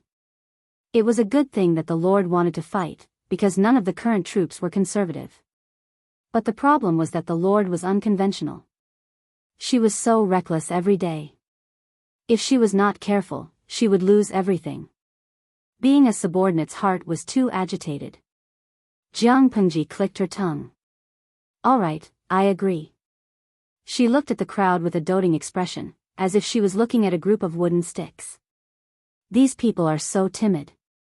I'll listen to you little princesses' decisions. Is that okay? Jiang Pengji was dressed in military attire. She read aloud the punitive expedition against the Tsing-Yi army that Feng Jin had written. She didn't care about this kind of empty thing at all. She recited it in cadence while secretly rolling her eyes in her heart. She was there to snatch the Tsing-Yi army's territory. If she won, the territory would belong to her. Why would she have so many tricks? Why did she have to carry out justice on behalf of heaven and save the people of Fengyi County who were in dire straits? Was it necessary to beautify herself as an angel? Facts proved that it was really necessary. The phrase, "there is a justifiable reason," was not just for show. Even though she was sick of it, Jiang Pengji would not act willfully and recklessly. A nameless teacher had always been criticized by others. Even if Feng Jin was not the gunman, she would force him to write a voluminous punitive essay of a few hundred words to belittle the ancestors of the Tsing-Yi army to hell. She used the punitive essay to stimulate the morale of the troops. Next, she mobilized the troops. "Meng Han, step forward," she shouted loudly. A burly man in his prime walked out from the troops below. He held a long knife in his hand and half knelt before Jiang Pengji on the stage. "Your subordinate is here. I appoint you as the captain of the vanguard battalion." Jiang Pengji said, "Do you have the confidence to sweep away the enemy and clear the obstacles for our army?" "Your subordinate will not let you down, my lord," Meng Han answered loudly. The silence of the drill ground was filled with a murderous aura. "Li Yun, step forward." Jiang Pengji's gaze fell on Li Yun. She had high hopes for this young man. However, Li Yun was too young and his battle experience was not as experienced as Meng Han's. He could not lead an army on his own, so he followed Meng Han to gain experience in the vanguard battalion. "Li Yun greets my lord." Without his usual adorable, naive look, the stone-faced Li Yun was like a completely different person. Every step he took was sonorous and forceful, as if every movement contained a powerful explosive force. Although he could use the silver spear in his hand to take the enemy's head, he was still able to take the enemy's head. I appoint you as the deputy captain of the vanguard battalion. You will raise the prestige of our army together with Captain Meng. The vanguard battalion was responsible for the task of scouting the path for the entire army. It was to investigate the enemy's situation and examine the terrain. They could either investigate or launch probing attacks to disrupt the enemy's formation and deployment. It could also boost their morale. Usually, the vanguard battalion was made up of the most elite troops. If there was any mistake, it would definitely cause a huge loss to the army's morale. Meng Hun sought stability and Li Yun was spirited. They were an excellent combination. She appointed Qiguan Rang as the advisor of the vanguard battalion. His style of trickery was very suitable for the vanguard battalion. Even if they were ambushed, they could turn danger into safety. Jiang Pengji and Wei Ci guarded the center of the army. Su Ke controlled the rear. Finally. Chapter 496. Jiang Nongqin. Why does this name sound like a woman's? Many soldiers were secretly suspicious. On the other hand, the elite soldiers brought by Jiang Nongqin straightened their waists one by one. The muscles on their backs tightened slightly, and they were like a tightened spring. They could not help but notice Jiang Nongqin, who stood out from the crowd in the corner. She did not wear men's clothing. She only wore clothes that were convenient for her to move around. It was different from men's clothing, but it could be seen that it was a woman's clothing. She was covered in leather armor and her long hair was curled up to the top of her head. With a cold face, she walked out from the line with firm steps and knelt on one knee. Your subordinate, Jiang Nongqin, greets you, my lord. Jiang Nongqin looked very feminine. Even though her skin looked rough after being exposed to the sun for a long time and training, her facial features could not hide the fact that she was a woman. Moreover, her figure did not look like that of a man. Now that she opened her mouth, her voice was slightly hoarse, but it was obviously a woman's voice. It further confirmed this point. It was actually a woman. Most of the soldiers widened their eyes in surprise. Even though they knew that the female battalion was not to be trifled with, they never thought that a woman could go on the general selection stage. Was this a joke? Fortunately, they remembered the instructions during training. Even though they were extremely surprised, they still maintained discipline and did not whisper to each other. The scene made Jiang Pengji's mood better. Even her voice sounded a little lighter. I appoint you as the commandant of the female battalion to assist the vanguard battalion. The size of the female battalion was close to 1,500 people. It could barely be considered a battalion. However, she did not bring the entire female battalion with her this time. She only brought 500 people. Every one of them had the most outstanding performance in the female battalion. They had seen blood on the battlefield and gained combat experience. Although it was only a commandant of 500 people, it looked a little embarrassing. Everyone did not even know the specific tasks of the female battalion. However, the fact that Jiang Nongqin was a woman, that she went on the general selection stage, and that she was appointed as a commandant was enough to stun everyone. They could only suppress their dissatisfaction. The new recruits did not dare to criticize Jiang Nongqin, nor did they dare to question her strength. The best proof was that she had the ability to go on the general selection stage. They still wanted to tremble when they thought of the female soldier who challenged all the new recruits. As for the veterans, they were disciplined. Even if they were dissatisfied, they did not dare to bring it up on such a serious occasion. Therefore, Jiang Nongqin was given the rank of a captain. The 500 women in the female battalion were only a short distance behind the vanguard battalion when they marched. The pressure of marching was great, but these young ladies were all selected from nearly 1,500 people. Every quota was snatched from the hands of their comrades. Naturally, they did not dare to be negligent, nor did they dare to miss this good opportunity to train. Sooner or later, they would have to go to the battlefield. The Tsing-Yi army was just a motley crew. They had also gone through a winter of fatigue and hunger. Their numbers sounded large, but their combat power was rather weak. In addition, they had been dealing with the Red Lotus group for a long time, and their military strength had been greatly depleted. The knowledgeable female soldiers analyzed the pros and cons of this battle and came to the conclusion that if they wanted to accumulate as much experience as possible, they had to participate in this battle. The Tsing-Yi army was only the beginning. In the future, there would be stronger enemies, more dangerous battlefields, and battles with higher mortality rates. As members of the female army camp in Xianyang district, they would have to take this step sooner or later. It was better to accumulate experience from less dangerous battles. Putting oneself in a hopeless situation and coming back to life. Jiang Pengji looked around and looked at everyone with disdain. Her voice was hoarse, but there was no lack of fierceness. It made everyone tense up and their hair stood on end. Let's go to war.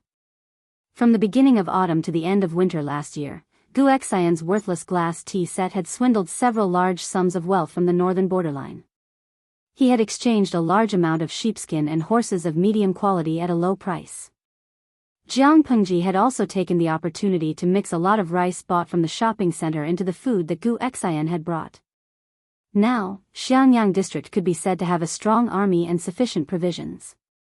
Not to mention fighting a siege battle that they were sure to win, even if there were a few encounters on a narrow road, they could still withstand it. Half a year had passed. Xianyang district relied on those few colts to form their own cavalry troop. There were not many people in the cavalry battalion. There were only about 600 people. After all, not everyone was suitable to fight on horseback. The total investment to nurture a cavalry troop was not a small amount. The cavalry was mainly used to charge, break up, and cut the enemy's formation. It had a great role and status in ancient wars. Considering that the cavalry battalion was still immature and its role in a siege battle was not that strong, Jiang Pengji did not bring out this precious troop. Raising a cavalry troop really made one's flesh ache. Even a rich landlord like Jiang Pengji felt heartache. The strong wind blew and the flags fluttered. Xianyang district slowly shrunk behind them and became a dot on the horizon. Jiang Pengji rode on White, who was so excited that it wanted to gallop. She followed them at a moderate pace. Wei Si's face was pale from the wind. Seeing that his lips had lost their color, Jiang Pengji said, "I asked you to guard the city, but you insisted on changing places with Huayu. Don't force yourself to die if you're not in good health." The original plan was for Feng Jin to accompany her to battle. Wei Si, who was not in good health, would stay at the headquarters to look after the city. However, the other party took the initiative to volunteer. He said that Feng Jin wanted to take care of his family. As a single dog, it was not a problem for him to go anywhere. Jiang Pengji glanced at Feng Jin and then at Wei Si. She thought that the two of them would fight. Who knew that Feng Jin only glanced at Wei Si leisurely? Wei Si also looked at him meaningfully. She did not know what they communicated through their eyes, but the two of them reached a consensus. Jiang Pengji was speechless. She did not understand literati like you who had complicated thoughts. Anyway, the final result was Wei Si's victory. Feng Jin stayed in Xianyang district to look after the city.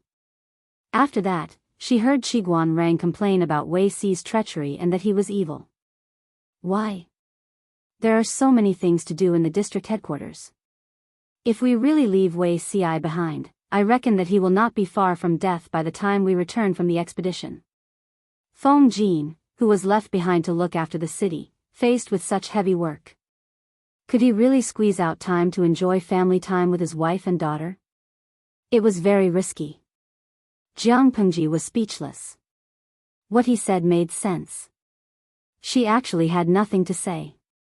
After nightfall, the whole army rested on the spot. They were not allowed to whisper to each other during the march, so the soldiers had been holding it in for a whole day.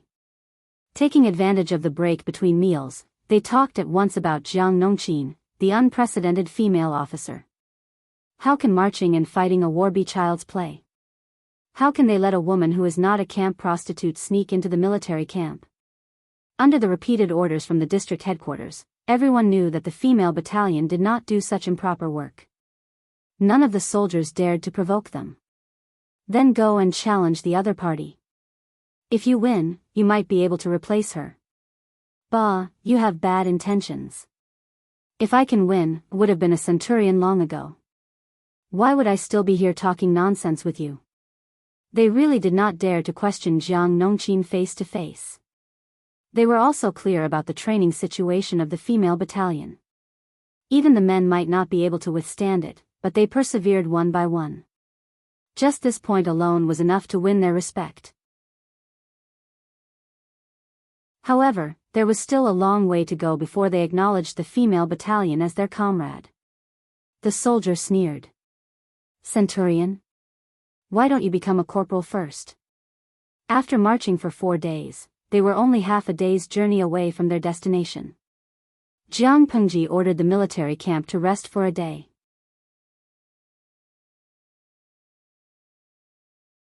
Chapter 497. The sky was already dark. Thick, dark clouds came from all directions and piled up densely. They gathered together and shrouded the sky. Looking up, it looked like an overturned black wall had covered the earth. The howling wind blew through the bushes, bringing with it a muddy fragrance that was unique to the soil. It had rained heavily a few days ago. The bumpy ground was filled with mud that had yet to evaporate. Report, there are signs of marching ahead. It's suspected to be the enemy. Several scouts reported one by one. Meng Hun's expression was solemn. Beside him, Li Yin's eyes were cold. Have we been exposed? Meng Hun frowned and snorted. It might not be that we've been exposed. It could be that the enemy has other plans. Go and investigate again. One by one, the scouts were sent out. News came back one by one. Meng Hun and Li Yin's expressions gradually relaxed. According to our judgment, the marching traces were left half a day ago. Looking at this route, they shouldn't have discovered us. Meng Hun rode on the horse. After a few days of marching, he did not have time to wash up. He looked a little rough. The wrinkles between his brows formed a few deep marks. Li Yin's situation was slightly better than Meng Hun's. He was still fresh meat. Even if he was rougher, it would only make him more tasteful. Now that he was the vice-captain of the vanguard, Li Yin became cold and stern. The Tsing-Yi army doesn't have a complete supply source. They can only rely on plundering the local people to maintain their military expenses. Li Yin's eyes shone with a fanatical desire to fight. If this was really the Tsing-Yi army's latest supply, then they were extremely lucky. They were destined to have a good start. He stuck out his tongue and licked his dry lips. We still don't know the situation in Qingan district. But the supply has always been the lifeline of the army. If we cut off the Tsing-Yi army supply to Qingan district, we can take it down even if we besiege it. There were 4 counties in Fengyi County. They were Xiangyang district, which was owned by Jiang Pengji, Qingan district, Maolin district, and Jiaoping district that were occupied by the Tsing-Yi army. Xiangyang district was the most remote among the 4 counties, but it had the largest area. Qingan district was the most prosperous. The geographical location of Qingan district was rather special. It could be attacked or defended. It had always been the center of Fengyi County. Due to various reasons, it was the first place that the Tsing-Yi army had their eyes on. Now it had become one of their main camps. It was estimated that there were more than 20,000 Tsing-Yi army members there. Although they did not know the specific situation of the Tsing-Yi army, according to the reports of the spies, the Tsing-Yi army and the Red Lotus group had been at odds for a whole winter. They were extremely short of resources in all aspects. If they intercepted their rations and supplies now, it would be extremely convenient for the middle troops to attack. Hearing this suggestion, Meng Hun was also tempted. Now that he was the captain of the vanguard battalion, it was up to him to decide whether to pursue or attack. The vanguard battalion was responsible for scouting the path for the entire army. Not only did they have to investigate the enemy's terrain, but they also had to pay attention to the enemy's movements and disrupt their deployment. If the situation allowed it, they had to engage the enemy's vanguard troops and reap the greatest harvest. Now that they have discovered the Tsing-Yi army supply team, if they do not seize the opportunity and wait for the supplies to be transported to Anqing district, it will only cause more trouble. The Tsing-Yi army would get the supplies. Their morale would be maintained at a higher level. It would be disadvantageous for them to fight a war of attrition and delay for the Tsing-Yi army's reinforcements. If his lord led her troops to the city walls and the Tsing-Yi army received this batch of provisions, their morale would be maintained at a relatively high level. If they continued to fight a war of attrition with them and delay time for the Tsing-Yi army's reinforcements, it would be disadvantageous to his side. Without the supplies, the Tsing-Yi army would be exhausted. They would be besieged for a few days and their morale would plummet. Without morale, it would be easier to attack the city. Meng Han believed in the siege weapons that his lord had created, and he also hoped that they would produce an unexpected result in the first battle. However, it was inevitable that there would be sacrifices during the siege, and it was also a good thing to reduce the number of casualties. Soon, he made a decision. Chase. At the same time, he sent a scout to pass the order to the main army. Although the vanguard could go anywhere, they could not go with the flow. If they were completely cut off from the main army, they would be like an earthworm with its body cut off. Both ends would be short. If they encountered the enemy and could not take care of both ends, they would cry. It was proven that Meng Han was more reliable and conservative than Jiang Pengji. If Jiang Pengji was in charge of the vanguard, she would go wherever she wanted. Wherever the enemy was, she would point her blade at them. She would bite them no matter how small they were. She would kill one if she saw one, kill two if she saw two. As for what the main army was, it was none of her business. She would deal with the enemy when they came. Therefore, Wei Ci could not understand how such an unrestrained person became one of the world's hegemons. It was not until his old master was killed and he joined Jiang Pengji's camp that he found out the mystery. The vanguard was a bunch of mad dogs. The main army and logistics were also a bunch of warmongers. If they wanted to launch a sneak attack, they might fall into the enemy's trap. Later, they got a few strategists to be their nannies. The situation was much better. However, the strategists were hard-working nannies. The generals were still mad dogs that ran everywhere. The people at the front fought and expanded their gains. The nannies at the back cleaned up the mess. It was like an old lady holding a milk bottle and trying hard to call for her grandson to drink milk. The naughty grandson always had an expression that said, "I don't want to listen to you." What could they do? They were also very desperate. Wei Ci could not help but pity Jiang Pengji's previous team of civil officials. Oh, the team of civil officials in this lifetime seemed to be equally pitiful. He secretly glanced at Jiang Pengji. When she heard the news from the scouts, she indeed revealed a look of pity and envy. My lord needs to take command of the main army. She can't be moved easily. Wei Ci reminded her leisurely, as if he was reciting the band-tightening incantation. I haven't said anything yet. Jiang Pengji ordered the scout who came to report the news to leave. She turned her head and rolled her eyes at Wei Ci. Lo Siji Lianmeng, yes, the streamer didn't say anything, but the look in your eyes clearly betrayed your thoughts. Tiancheng, ha ha ha, the streamer looked envious just now. Her heart suddenly softened. Yue Pao Dubai, to let the warmonger obediently take command of the main army, these literati are really scary. Chuyue Biyao, I believe that the streamer is not someone who can be held back easily. She can't lead the vanguard, but she can take the initiative to attack the city. Are any of you like me looking forward to the streamer taking the lead to kill the enemy's general when she calls for battle? Wei Ci was too annoying. He touched a sore spot. However, the eyes of him and the audience in the streaming room were as bright as snow. Wei Ci said, My lord wants to lead the vanguard, but it's impossible. If the lord were to lead the vanguard, Wei Ci was really not confident that he could lead the main army to find her position. Jiang Pengji smiled and said, How do you know it's impossible if you don't try?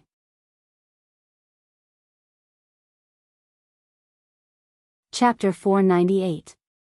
Jiang Pengji glanced at him and said angrily, "If I'm not willful just because you say I'm not willful, then I'll lose face." Wei Ci was startled. He didn't seem to know how to continue. He didn't know whether to laugh or cry. If the time the two of them fought and the days they spent together after that, Wei Ci had known her for almost 30 years.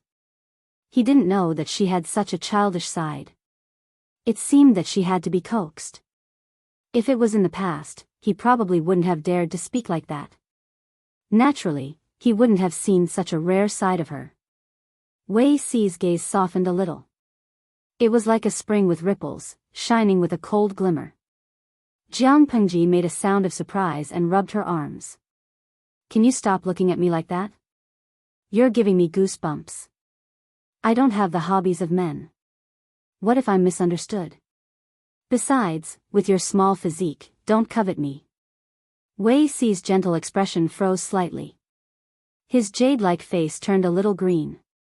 He was no longer as warm as before and was as cold as ice.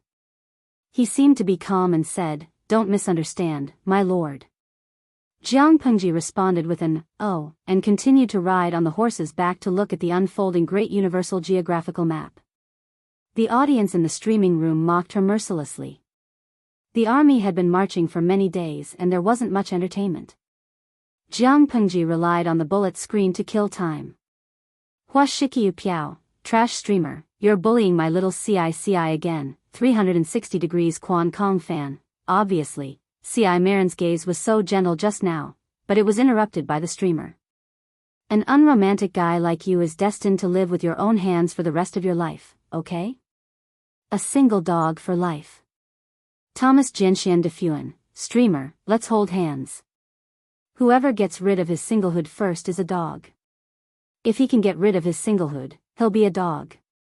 Who wants to hold hands with you?" "Sigh, I feel that when Bao Bao and Ci Marin have 3 to 5 children, the streamer will still be a single dog." "Menghu Luadi Shikiu Piao, Ba, the one above, have you asked for my opinion before you King want to have children with my husband?" "Ci Marin Zaiwo Xia, the one above, have you asked for the first wife's opinion?" "Simiran Zaiwobi, did the mistresses above ask for my opinion?" Jiang Pengji looked at the bullet screen that was full of insults. She took a deep look at Wei Ci. His beauty was deceiving. Even if they were separated by a plane, a group of men and women would still fight for him until their heads bled. "Sigh, Zixiao." Jiang Pengji suddenly sighed with emotion. "For the sake of the happiness of all the people in the world, you really don't want to consider getting married and settling down early? A married handsome man was better than an unmarried handsome man. He wouldn't attract so many girls and butterflies." Wei Ci's originally unsightly face seemed to be covered with a layer of green rouge, even the look in his eyes changed. He said coldly, "Mercy doesn't like women." Jiang Pengji followed his advice and said, "Then just marry a male wife.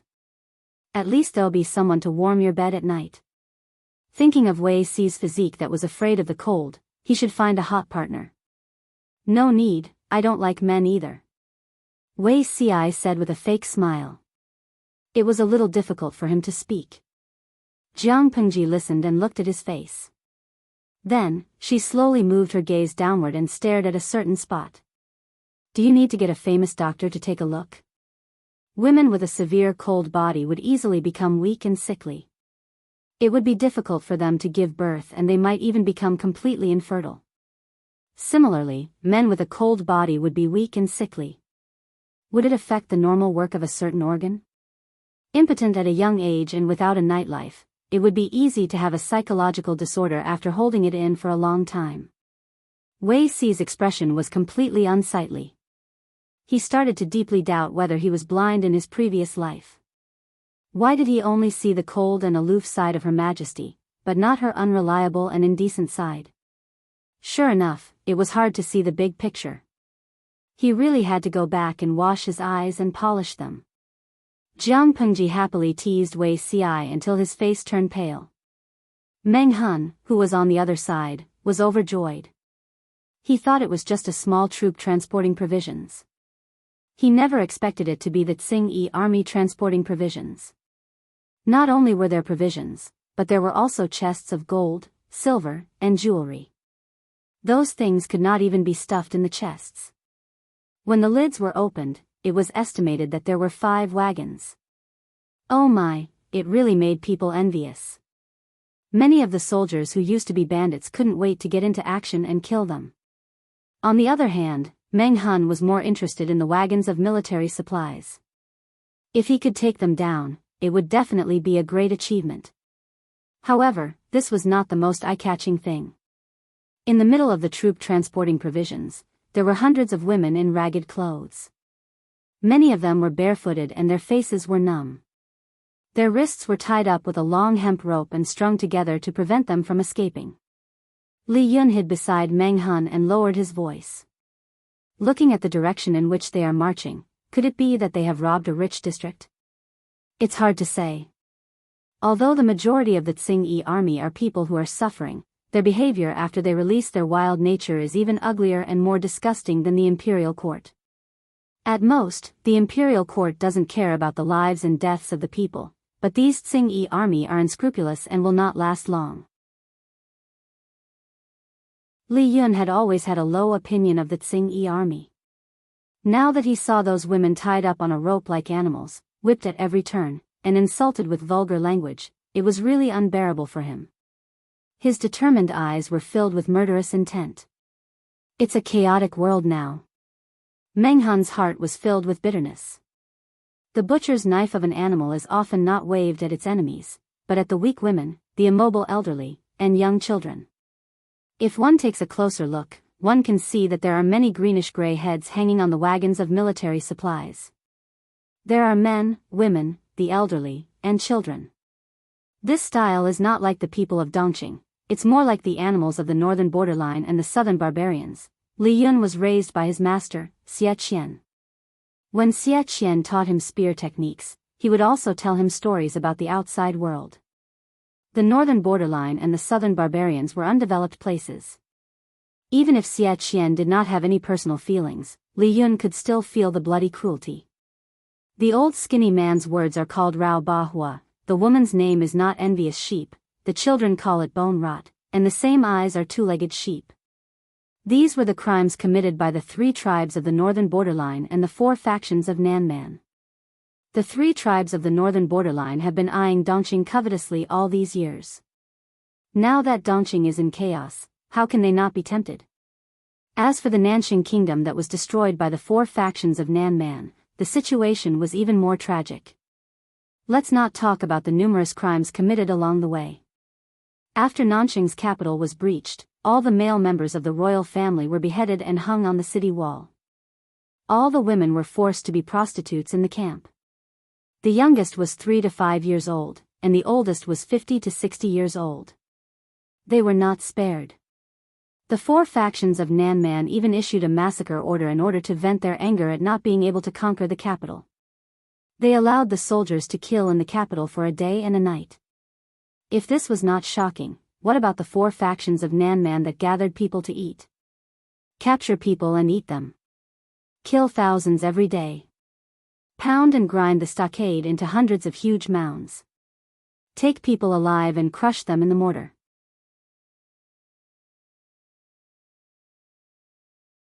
Chapter 499. Meng Hun laughed coldly. Whether it's the north borderline, Nanman, or Dongqing, they are all the same. It's not surprising that they do the same dirty things. Li Yun was silent, he did not dare to respond to Meng Hun's words. Even during the chaotic times of the 16 kingdoms, the people of the Central Plains had an innate sense of superiority. This sense of superiority reached its peak after Xia ended the chaotic times and unified the world. How could the people of the Heavenly Kingdom be mentioned in the same breath as the barbarians? If Meng Hun's words were heard by the old pedants and scholars, he would definitely be condemned and reviled by the people. In the eyes of the people, the barbarians were barbarians. They ate raw meat and drank blood, lacked intelligence, and were cruel savages. On the other hand, the people of the 5 kingdoms of the Central Plains were refined and courteous. Whether it was Dongqing, Nanxing, Zhongzhou, Beiyuan or Xichang, who looked down on the barbarians. However, Meng Hun said that people were all the same. The people of the Central Plains could also do the bloody methods of the barbarians, they just did not admit it. Such a statement was really deviant. Li Yin subconsciously wanted to refute, but the bloody reality below made him unable to speak. His heart was tangled and uncomfortable. In the end, he could only sigh. Based on Li Yin's intelligence, he could not understand whether it was the rebellious people who created the chaotic times or the chaotic times that drove the rebellious people crazy. Why are you sighing? It's really bad luck. Meng Hun's face was stern. His eyes stared at the Tsing-Yi army who were preparing to rest on the spot. He lectured in a low voice, "As a general, you must not show your emotions on your face. You can't let the situation of the war affect your mood." To the captain of the vanguard battalion, he had to maintain a calm mind and clear thoughts at all times. He could not make any mistakes. The soldiers of the vanguard battalion made up half of the elites of the army. If they lost the war, not only would their morale plummet, their combat power would also be greatly reduced. As the commander of the vanguard battalion, the captain had to play the role of the backbone at all times. Even if the situation was bad, he could not easily reveal dejection or sigh. This would affect morale, even if Li Yun did not mean it. Li Yun smiled honestly, revealing the naive and sweet temperament that Meng Hun was familiar with. However, he quickly realized something and quickly tightened his face. On the other side, the Tsing-Yi army's troop that was transporting provisions had already found a shady and cool place to rest. The weather is still very cold, but the laborers use up a lot of energy to transport rations over mountains and rivers. They are always sweating profusely. On the other hand, the members of the Tsing-Yi army who are supervising wear light clothes and are simply dressed. They are panting more heavily than the laborers who are pushing the rations. One of them sat down on the wagon and fanned himself with the hem of his robe. His slightly swollen face was somewhat unkind. "I'm so unlucky. If it weren't for these women walking slowly, we would have arrived long ago. We would have been able to eat and drink well. Why would we need to waste time in this wilderness?" A thick phlegm surged up his throat. He spat directly on the face of the woman closest to him. Seeing her scream in panic, he felt much better. "I really don't understand these women.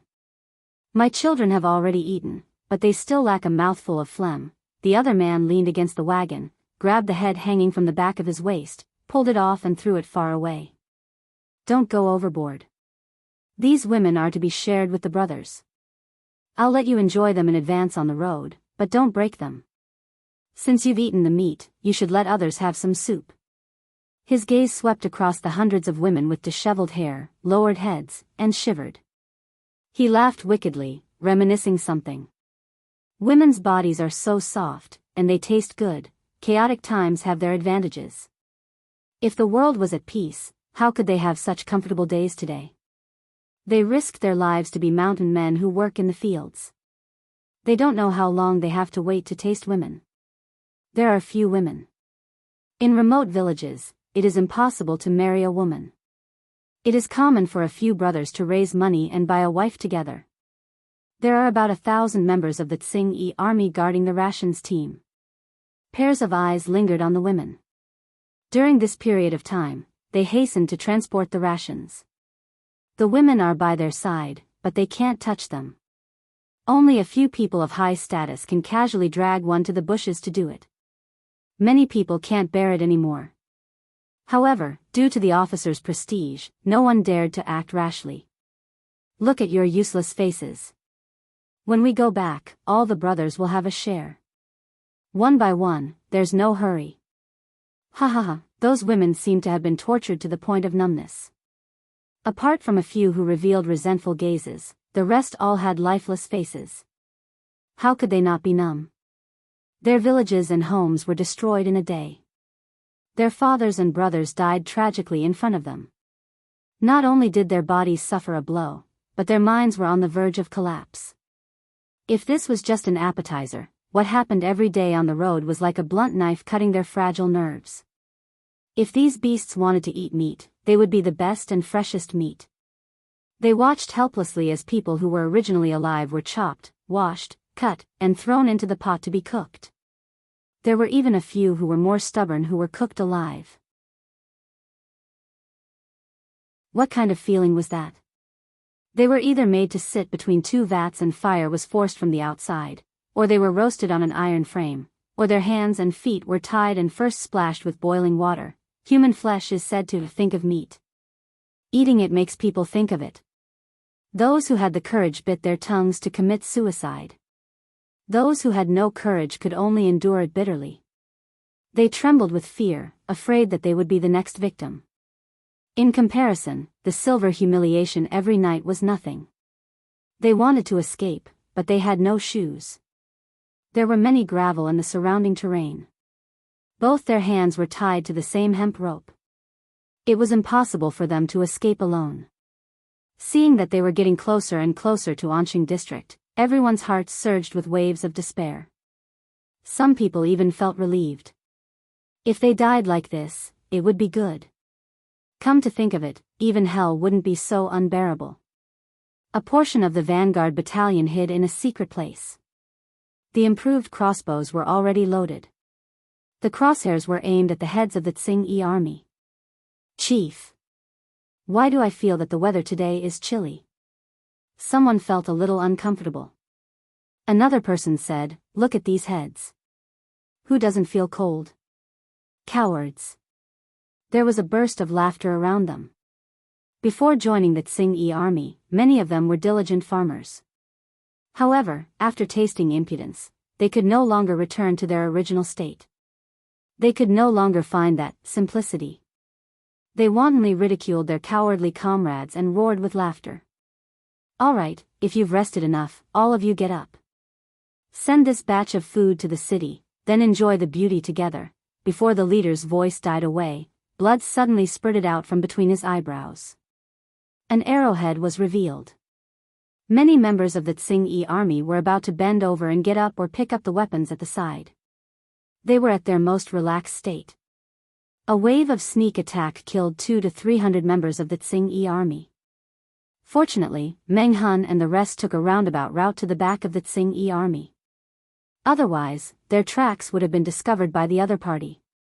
Enemy attack. There's an enemy. After a wave of attacks, corpses fell to the ground. Only then did the Tsing-Yi army react. The crowd was already in complete chaos. At that moment, more than 1,000 people rushed out from the originally empty bushes in the forest. The leader was Li Yun. He was about to attack with a silver spear. When he rushed forward, he realized that his target's head had already been pierced through. Li Yun was speechless.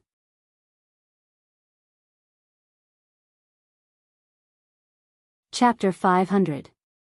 Ever since he came to Xiangyang district, Li Yun had been wondering if he was out of practice. First, his lord snatched the bandit leader's head. He thought it was bearable. After all, she was his lord and he couldn't afford to offend her. Now that his head was snatched by someone else, Li Yun expressed that he couldn't bear it.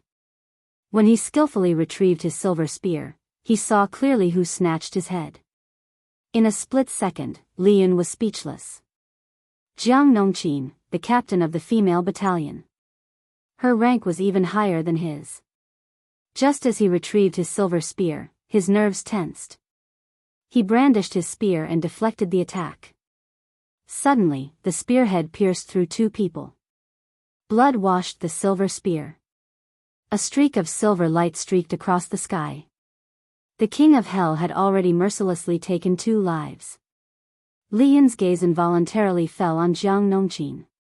He didn't even see clearly when she dashed in front of him and made the first move.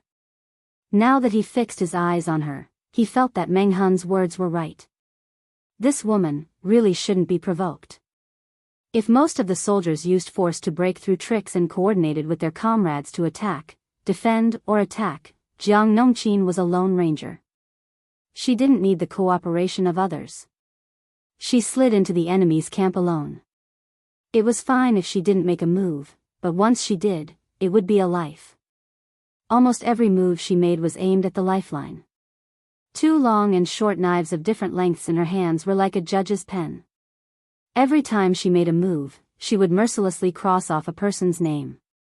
In terms of ferocity, her performance wasn't inferior to Meng Hun or Lian. Compared to Meng Hun's bold moves and Lian's exquisite skills, Jiang Nongqin's every move was made to kill. When blood splattered on her face, she didn't even frown. In just a few breaths' time, she had already taken 3 steps forward. There were 5 corpses lying by her feet. She didn't seem like a general at all. She was more like a killer. This was what Lian felt. In close combat, she had the upper hand. Lian didn't have time to think. The surrounding enemies had already surrounded him. They slowly formed an effective attack. After the initial shock, the members of the Tsing-Yi army reacted one after another. They picked up their weapons and wanted to counterattack. Some of them were despicable and shameless. They even grabbed a woman and made her stand in front of them in a panic. They hid behind her and took the opportunity to launch a sneak attack. Lian did not make a move because he was benevolent. However, in the blink of an eye, the woman who was used as a shield had already died in Jiang Nongqin's hands. Her expression was still as cold as a wooden sculpture. The member of the Tsing-Yi army who used the woman as a shield did not have time to react. In just a short while, a knife had already pierced his neck from one end to the other. He thought that Jiang Nongqin would take pity on him because of her identity as a woman, or even be restrained. However, her actions had shattered Li Yun's understanding. Unbeknownst to her, Jiang Nongqin's worldview, values were already infinitely aligned with Jiang Pengji's. There was no difference between men and women on the battlefield, and women could not be forgiven or treated worse because of their gender. Only those who survived and those who died. If she was restrained because the Tsing-Yi army used a woman as a shield and caused the loss of her comrades, it would not only be unfair to her comrades, but it would also cause other members of the Tsing-Yi army to follow suit. More women would be captured as shields. This was a vicious cycle. However, in a flash, Jiang Nongqin first killed the innocent shield, then she killed the man who used a woman as a shield. Jiang Nongqin, who was slaughtering on the battlefield, was calm to the point of cold-bloodedness. Such a thought flashed in Lian's mind. The long spear in his hand flicked away the enemy's sword, spear, sword, and halberd. With lightning speed, he performed the phoenix nod. The shadow of the spear brought forth a silver shadow. A circular spear mark appeared on the enemy's throat. Fresh blood spurted out from the bloody hole. In terms of spear skills, other than Lian's master who could teach him how to be a man, it would be difficult for others to win. Moreover, Lian had been through many bloody battles. When he attacked, he had an indomitable aura. However, he could control it at will. Even if someone closed in on him, he was not afraid to fight.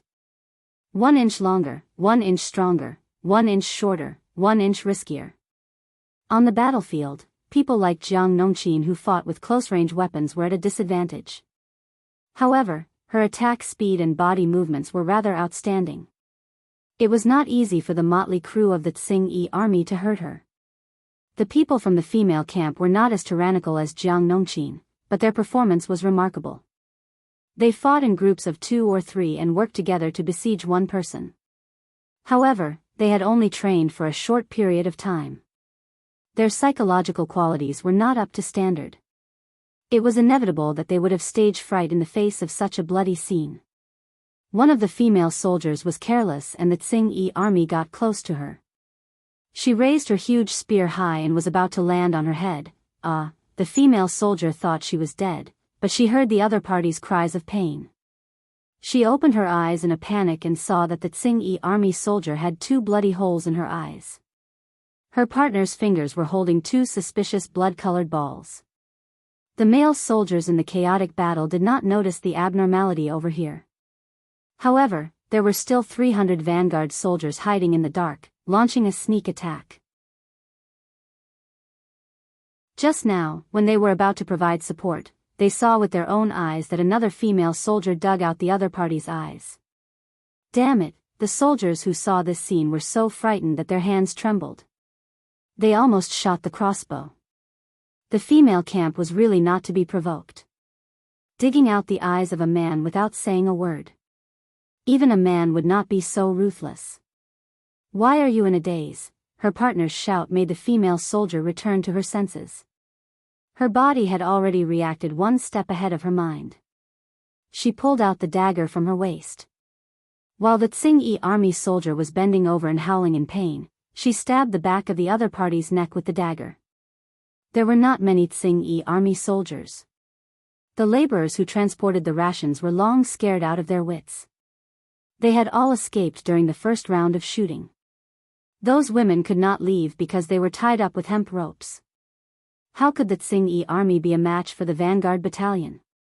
In fact, the vanguard battalion had not killed many people. The ladies of the female camp had experienced the initial fear. One by one, they pounced on their next target with ferocious expressions. Perhaps they were not strong enough, but they cooperated well. None of them survived. As the saying goes, pick the soft persimmon and pinch it. Realizing that some of the people who ambushed them were women, the Tsing-Yi army planned to use the female camp as the key point to break out of the encirclement. However, when they really rushed over, they realized that these young ladies were much more ruthless than the men. The women who were weak and easily bullied in their eyes were extremely fierce. The long spears in their hands were modified. They were not the usual ones that were more than 10 feet long. They were only 2 heads taller than them. Their weight was also much lighter, so it was convenient for them to wield them. Poof, poof, poof, the sound of the spearhead piercing into the flesh rose and fell. The female soldiers even shouted and pushed the spearhead a little deeper, piercing the other party's stomach. Killing would make people fearful, but it would also make people feel high. The female camp obviously belonged to the latter. They had abandoned their fear of death and their obsession to survive. Almost everyone showed a side that was frightening. Among the 500 people, half of them came from Hejin County. The other half were recruited from Xiangyang District.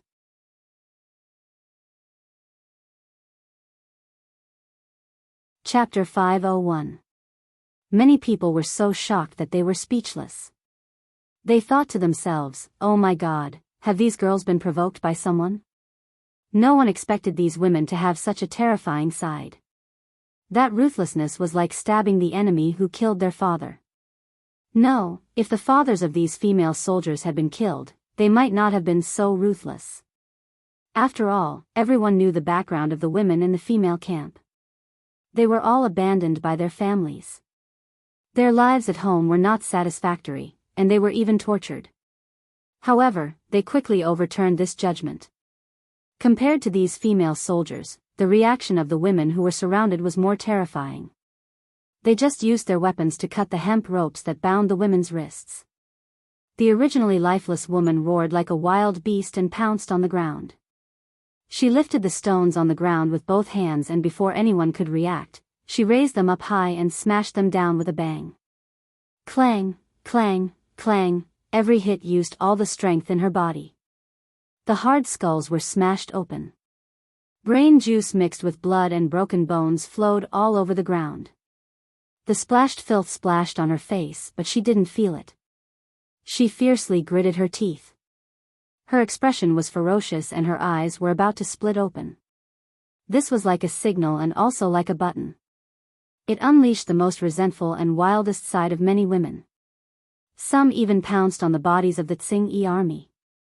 They opened their mouths and bit their necks, noses, chests.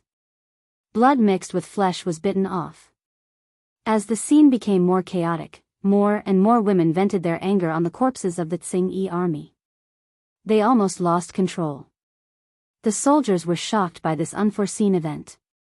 Some of their throats kept squirming and they subconsciously took a step back.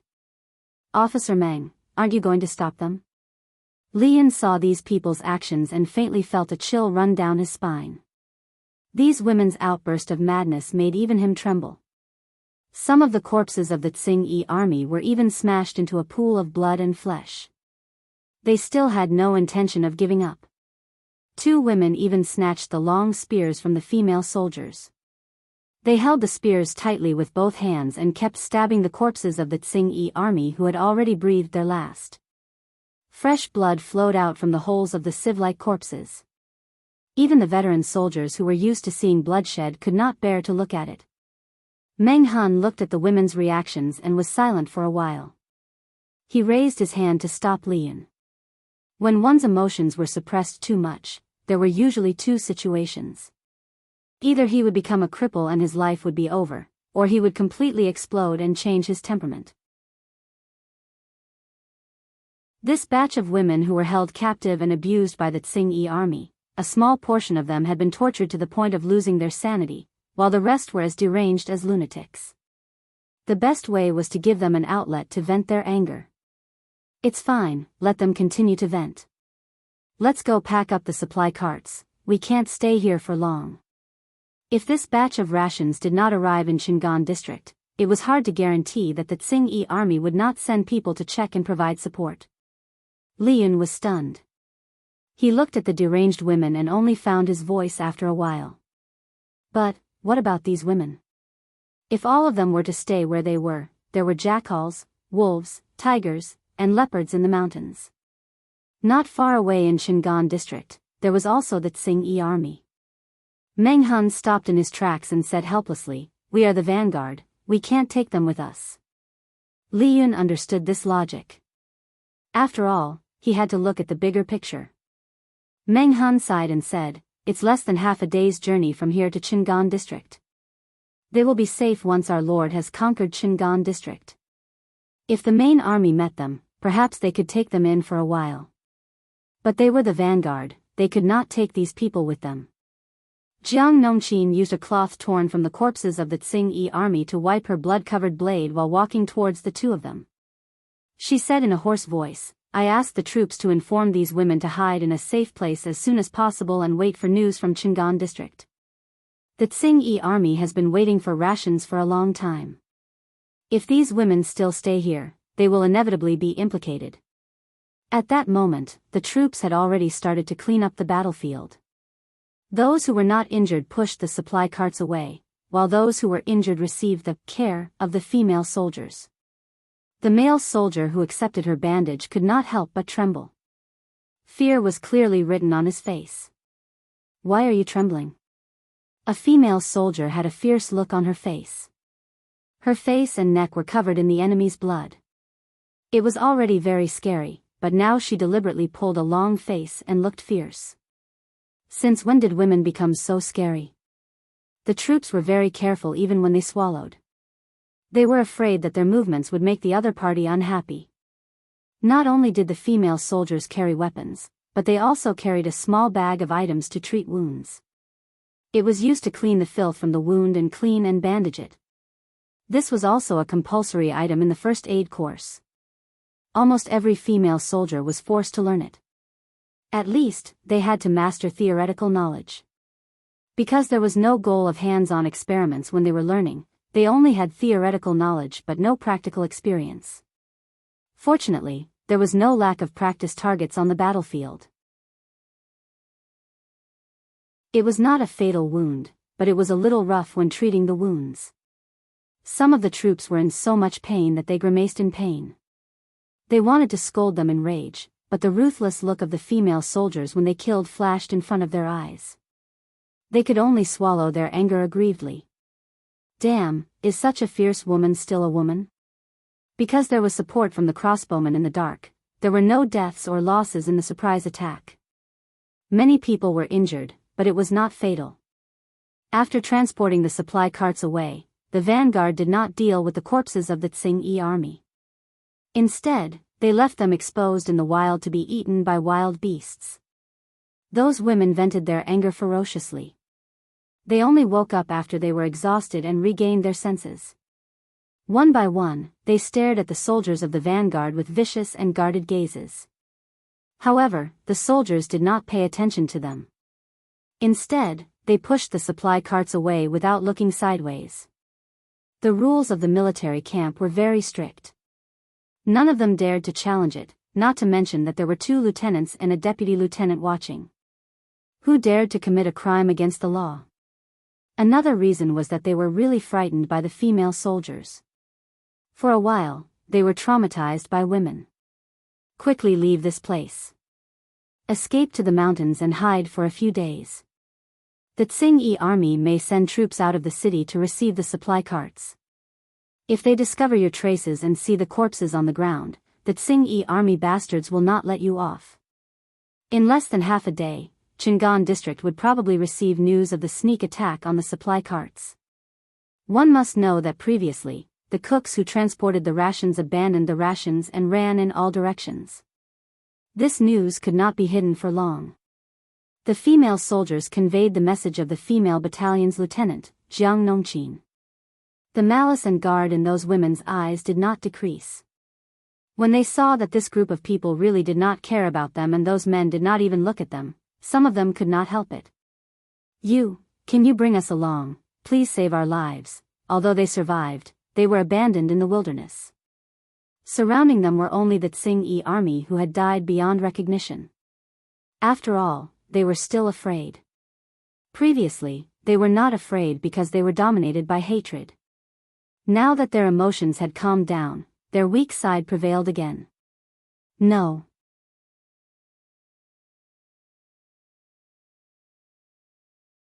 Chapter 502.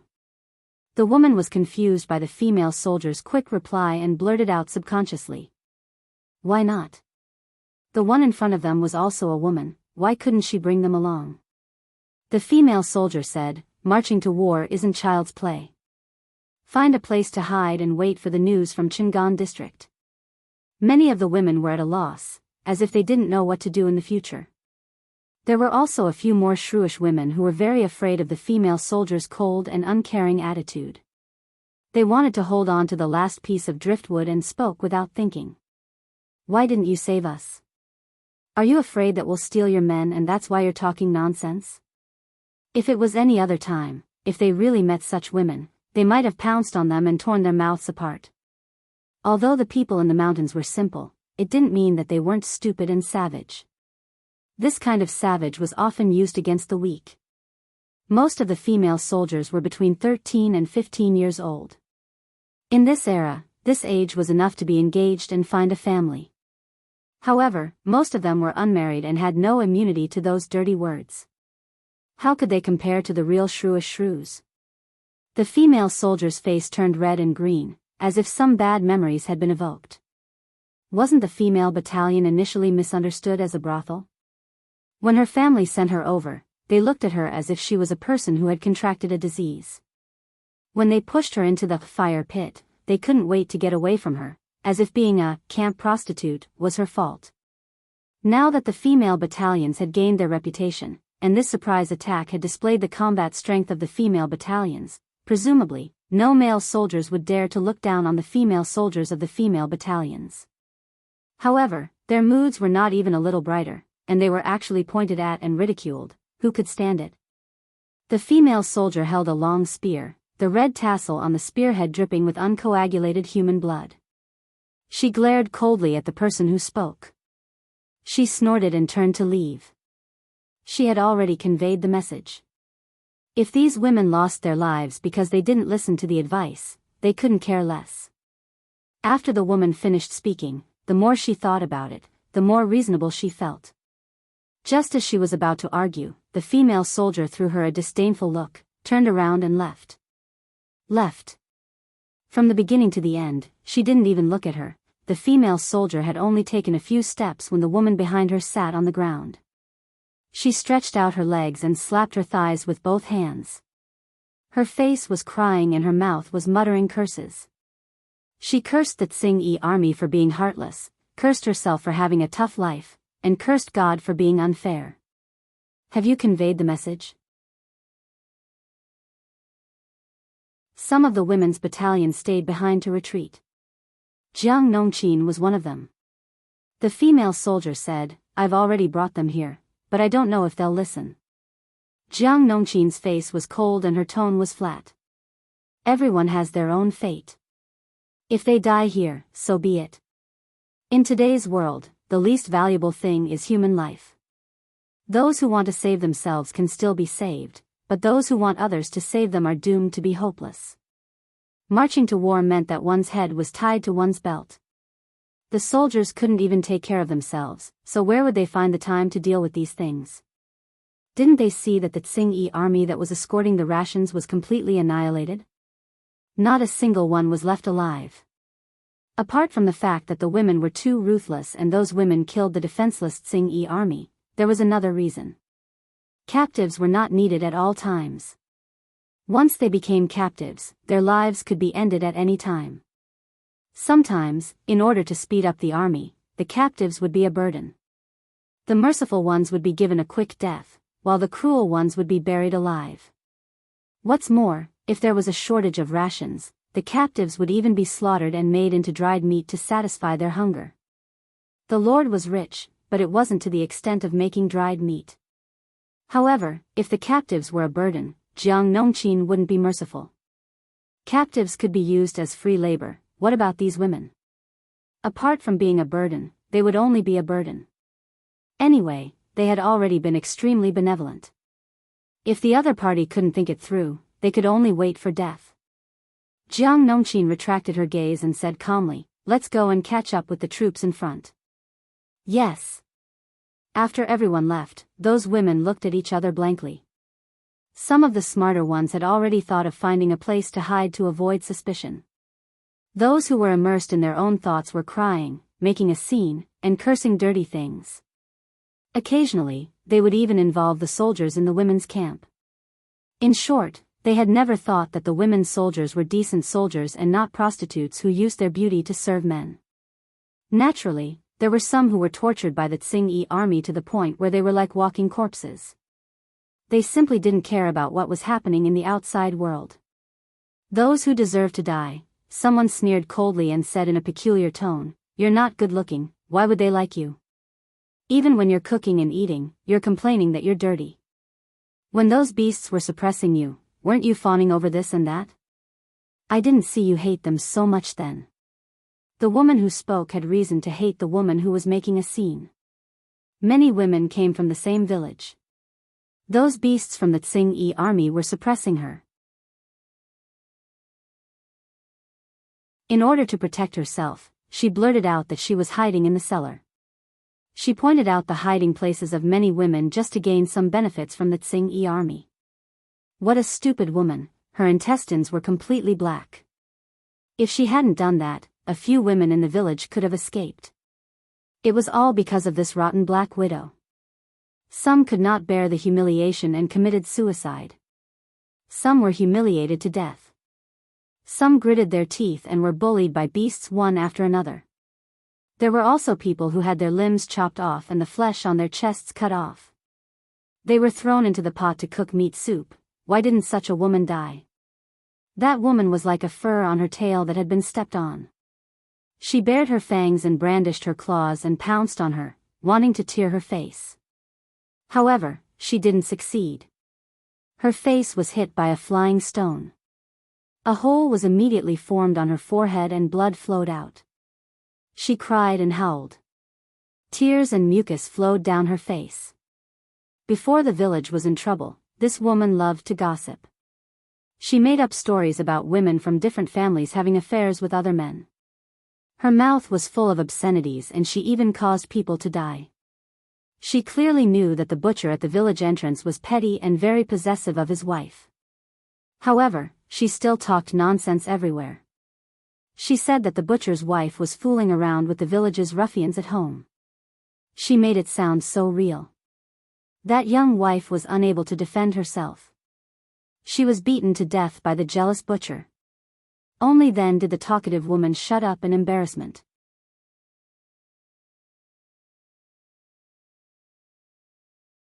Chapter 503.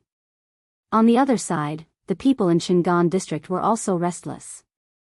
The Tsing army had grown too much in a short period of time.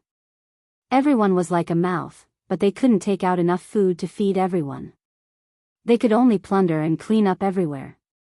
However, the amount of food obtained through this method was limited.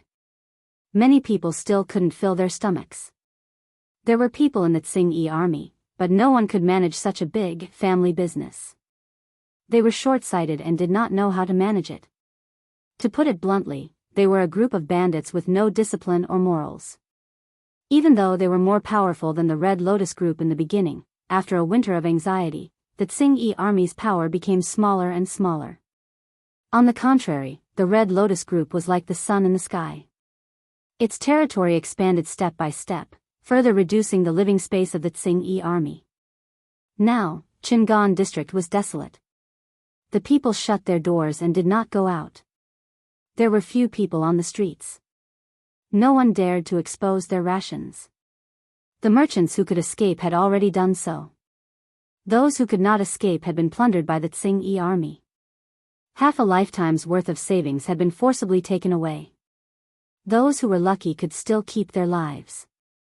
Those who were unlucky died on the spot. Now, the people were full of complaints, secretly mocking that Tsing-Yi army should be renamed as a bandit army. Last autumn, because of the earthquake in Shangjing, there was very little grain production.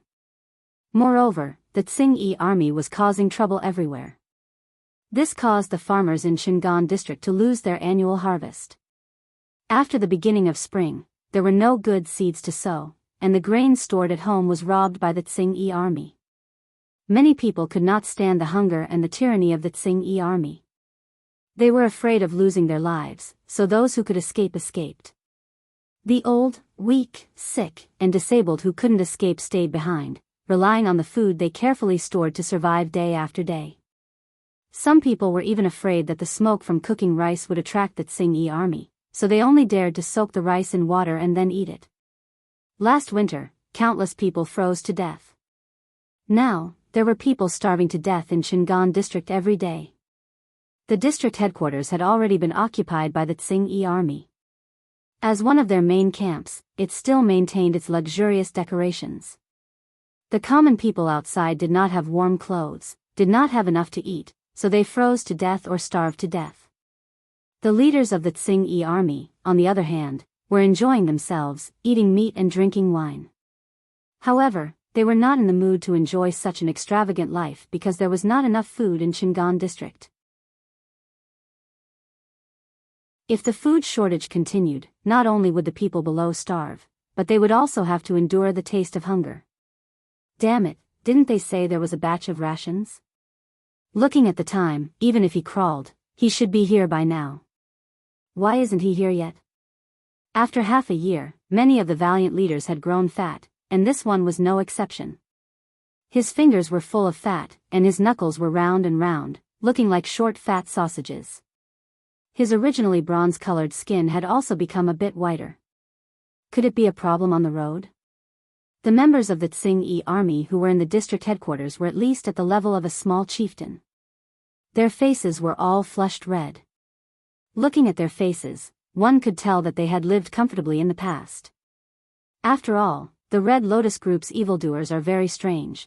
The fat general pondered for a while and said, "How about this? Send someone out to investigate." This batch of rations was exceptionally important to the Tsing-Yi army in Qingan district. If they did not have enough rations, they did not know what the Tsing-Yi army would do. By then, even they would not be able to suppress them. Thinking of this, the fat general furrowed his brows fiercely. The small leader received the order and left. Another shifty-eyed small leader took the opportunity to suggest. "General, didn't everyone say that the neighboring Xiangyang district is overflowing with wealth? If there's really no rations, we can attack them and occupy that piece of land. Do we still have to worry about not having enough rations?" When the small leader said this, the spy's words surfaced in his mind. According to the spy's description, Xiangyang district was a place comparable to the heavenly court. It was clean and tidy, and the houses were all new. It was so beautiful that it did not seem like it belonged to the human world. It was more like it fell from the sky. Every citizen was dressed like a noble, and no one had starved or frozen to death. At that time, the small leader scoffed at the words. How could there be such a good place in the world? However, now Qingan district was facing the predicament of running out of ammunition and rations. The promised rations had yet to arrive. This made him anxious. He originally thought that this suggestion would be rewarded. At the very least, it would be able to divert the general's attention. Who knew that he would be scolded instead? If Xiangyang district was easy to conquer, Would have done so long ago. Do I need your hindsight? The general said angrily. The fat on his face jiggled and his eyes were almost squeezed out by the fat. Not long after, a messenger suddenly rushed in from outside. He knelt on the ground and panted, "Bad. Bad news. What's bad news?" The general's heart tightened. The messenger caught his breath and said heavily, "The rations were robbed." "What?" The small leaders in the hall were shocked. The general directly stood up and grabbed the messenger's collar with one hand. He lifted him up and said furiously, "Say it again. What was robbed? Which bastard dared to rob my rations?" The messenger said with difficulty, "It was the cook who transported the rations. They escaped and said that there was an ambush. They didn't see who the enemy was." The general's face was ashen. The fat on his face trembled with his heavy breathing. "That's too much." He casually threw the messenger out. Those good-for-nothings who transported the rations didn't even see who the enemy was. The general was about to say that the cook who transported the rations should be killed to avoid wasting rations. Just as the words reached his throat, another sound came from outside. "Report." The general took a deep breath and asked, "What's the matter now?" "There are thousands of troops surrounding the city." "What?" Everyone's faces were already ashen to the point where they couldn't look anymore. The rations were robbed, and then the enemy came knocking on their door. It was like when it rains, it pours. They were out of luck. "Is it the demons from the Red Lotus group again?" The messenger said, "No, the flag on it says Lu. They've already started challenging us." "Lu? Which family is this?" Jiang Pengji indicated that she was not willing to challenge them. They were already at the city gate. Wouldn't it be better to just start fighting? What if they don't come out? Jiang Pengji turned her head and asked Wei Ci, "Don't you think this is very childish?" They had to have a war of words with the enemy before they started fighting. They would curse their parents and it would be like children playing house. Wei Ci's face was cold. He said, "This concerns morale. My lord, please don't joke." Jiang Pengji responded with an "oh." She behaved herself for a while. She made things difficult for Wei Ci again. She held back her laughter and asked, "But some of the soldiers can only speak in the local dialect. They can't speak in the official language, and they don't understand the dialects of other places. If the people challenging us don't speak the same language, wouldn't it be like chickens talking to ducks?" Wei Ci was speechless. Su Ku, who had already pacified the logistics and ordered all kinds of siege equipment to be in place, rode over on horseback.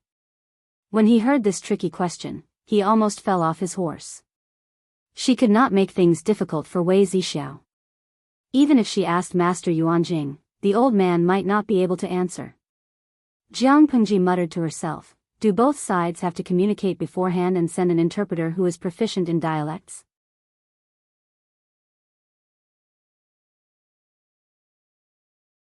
Chapter 504.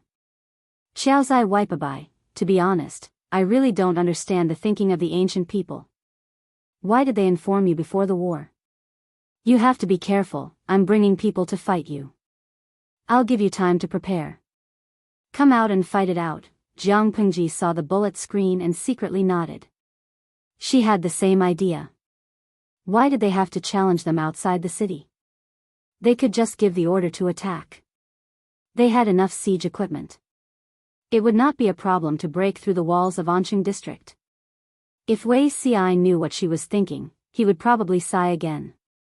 Jin Tianjieji, to be honest, I don't understand either. But it is reasonable to exist. It should be in line with the national conditions at that time, right? For example, the Western Knights here have a dual format where two parties of the same type fight each other. Infantry against infantry, cavalry against cavalry, artillery against artillery. There won't be artillery bombardment of cavalry or cavalry crushing infantry. They will even greet each other politely before the battle. Kalian Sisi, to the person above, you're talking about the Battle of Generals, right? It's like the Battle of Generals in the Romance of the Three Kingdoms. Now they're challenging each other. It feels different. In comparison, I think it's more normal to challenge each other. The Battle of Generals is too Chinibu. Jiang Pengji could still find time to look at the bullet screen on the battlefield. She secretly raised her eyebrows when she saw the comment. Her opinion was the opposite of the audience's. It was stupid to challenge each other. On the contrary, the Battle of Generals was quite interesting. If it was a battle of generals, she could at least relax. She didn't have to sit in the middle army like a fool. Wouldn't that be wonderful? Kukiwopo Peo, TSK, I think the Battle of Generals is super exciting. I used to watch the old version of the Romance of the Three Kingdoms. Every time I saw generals riding their horses and fighting to the death in front of the two armies, I felt that it was special. The three heroes fought Lu Bu, when Jiao beheaded Hua Xiong, and so on. Xiangshan Hua Man Lu, in ancient times, there was a battle of generals, also known as a teacher. A teacher is a challenge. I agree with what the previous friend said. It is reasonable to exist. In ancient times, where the population was sparse, survival was difficult, and lifespans were short, overly violent methods of war would only cause more casualties. Often, the outcome of the Battle of Generals could greatly affect morale. It could even be the key to victory. What was morale? In Jiang Pengji's era, the most important factor in war was technology, the second was tactical layout, and weapons were the key to victory. The influence of individual heroism on the outcome of a war was almost negligible. However, in this era where information was outdated, while equipment was still important, morale seemed to be even more important. If morale was too low, the soldiers would not be in the mood to fight. They would even flee at the sight of the enemy. The enemy didn't even need to fight, they could just go and capture the captives. For the weaker side, if they won the Battle of Generals, it would stimulate the morale of the soldiers behind them, and they might even be able to defeat the strong. One person chased after 10 people and didn't even pant. Su Ku, who was at the side, did not know whether to laugh or feel sorry for Wei Ci. Why did he have to meet such a crafty lord? The rules of the battlefield have always been like this. Su Ku smiled and helped Wei Ci out of the predicament. He said, everyone knows that when you challenge someone to a fight, you will not say anything nice. Even if you curse in a dialect that the other party does not understand, it does not matter, as long as you know that it is a provocative curse. Jiang Pengji felt a little guilty from Wei Ci's gaze, as if she had done something to the little princess.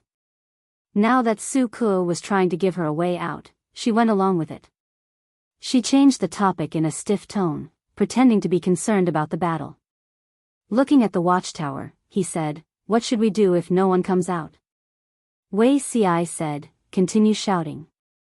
If the side that was challenged did not fight for a long time, it would be regarded as a coward, which would also affect the morale of both sides. Wei Ci only wanted to increase the morale of his own side and suppress the morale of the enemy.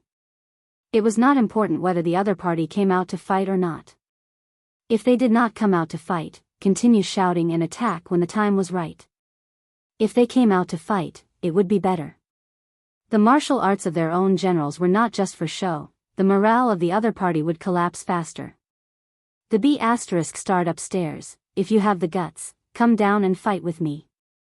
Could it be that all of you have been cleansed and become a coward without a bird? If you know what's good for you, quickly come down and kneel down to welcome us into the city. We can still let you die a quick death.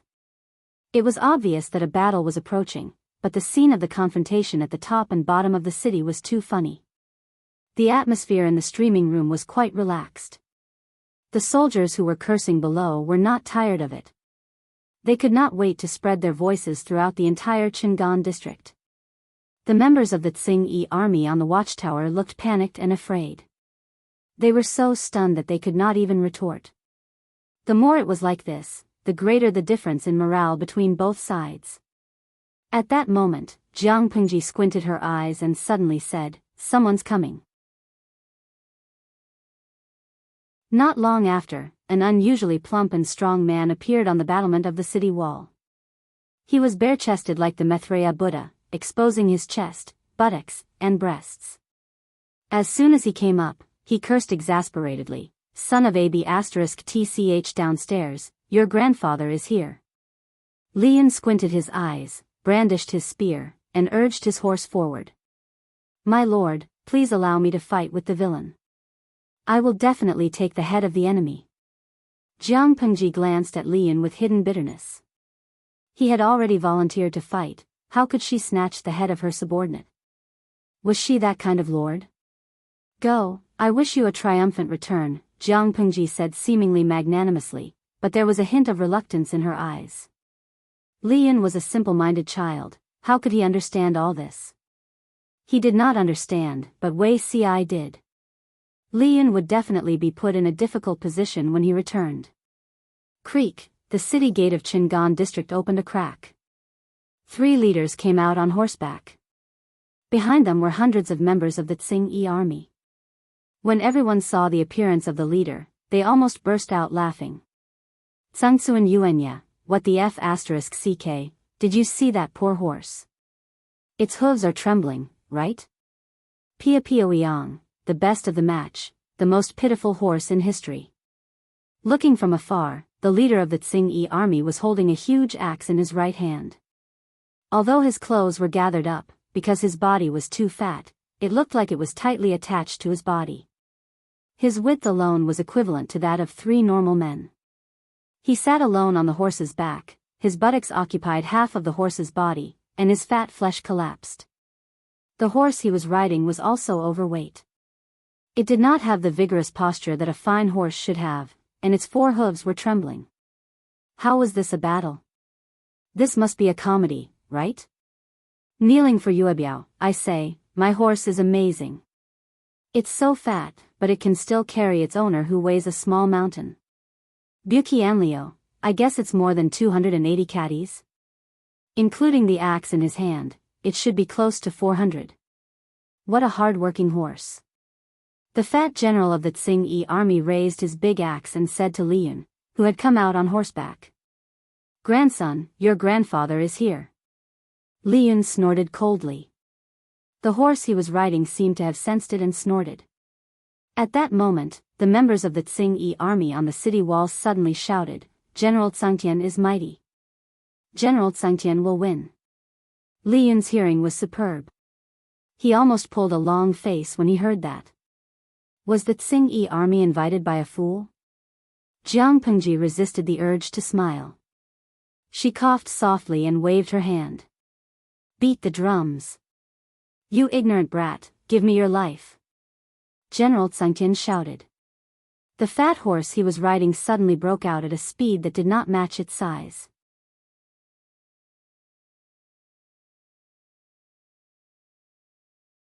Chapter 505. Clang. With a loud noise, the silver spear made a feint, leaving a silvery shadow in the air. It forced the huge axe to deviate from its direction and used this to offset most of the force. Even so, Li Yun still felt numb between his thumb and forefinger. He was secretly shocked by this man's arm strength. If it were not for his solid basic skills and excellent spear technique, the long spear might have been knocked out of his hand. At that time, General Tsangtian would take advantage of his victory and attack him with his sword. By then, Li Yun's life would be in danger. Not only was Li Yun shocked, but the expression of the fat man who called himself General Tsangtian also changed. He had never expected that his time-tested move would fail to succeed. In the past, those fools always took the fat man lightly and thought that he did not have much ability. When they really fought, they would either be chopped to death by General Tsangtian's axe or their weapons would be knocked out of their hands. Then, they would be beheaded because they could not escape in time.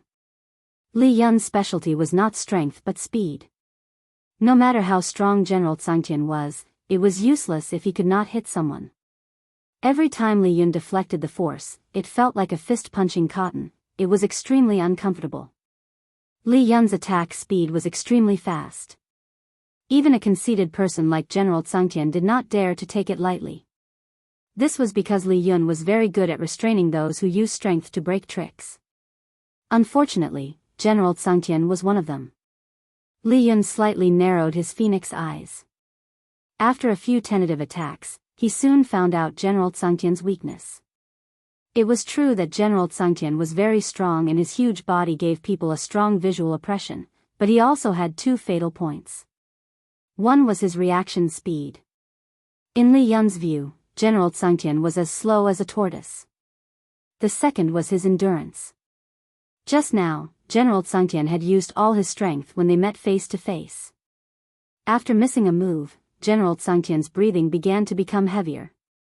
As the two fought, General Tsangtian gradually became anxious, fearing that he would lose to a fair-skinned, beardless boy. Soon, an idea flashed through his mind. He suddenly opened his mouth and his voice was like thunder. "Pretty boy, hand over your life to your grandpa." General Tsangtian was flustered when he saw that Li Yun was fighting with ease and dexterity like a loach. After fighting for more than 30 rounds, Li Yun was still calm and breathing steadily. His hand that was holding the silver spear did not tremble at all.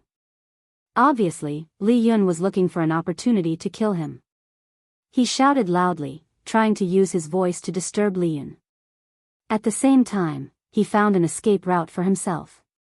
Sweat the size of beans appeared on his fat face. Very quickly, the sweat flowed down his thick chin and wet the front of his shirt. The look in Li Yun's eyes changed. He pretended to be shocked and was stunned for a moment. General Tsangtian was delighted to see this and quickly seized the opportunity. "Die!" There was another angry roar. Li Yun's face turned paler, and his spear was no longer as agile and swift as before. The viewers in the live stream nervously looked at the two people standing together in front of the formation. The bullet screen in the live stream gradually decreased.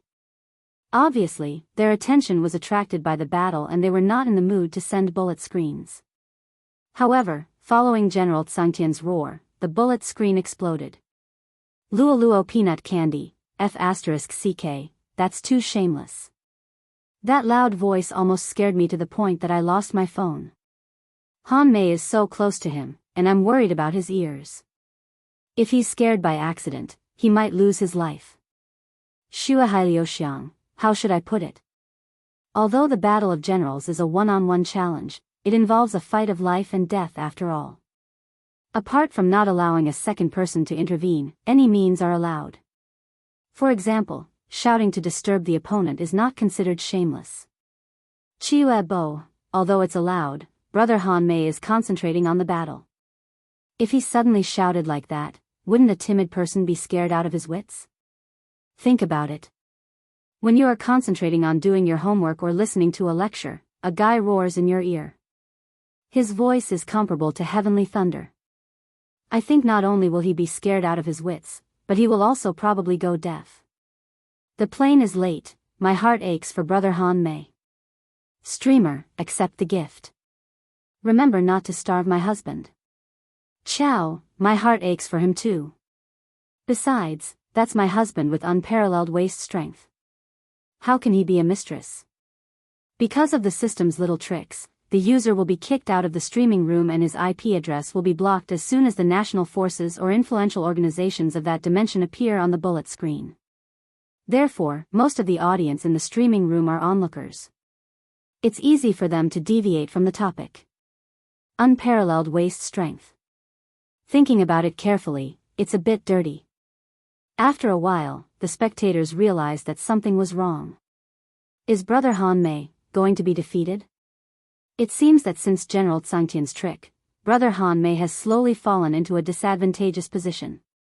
Han Mei's husband, damn it. How can my Brother Han Mei lose? Wuxia Biyao, come on, Brother Han Mei. Get up and defeat that fat man. Catch him and light him up as a sky lantern. Shinda Zizi, no, I'm too nervous. Brother Han Mei can't lose his first battle. Jiang Pengji looked calm. Wei Ci smiled.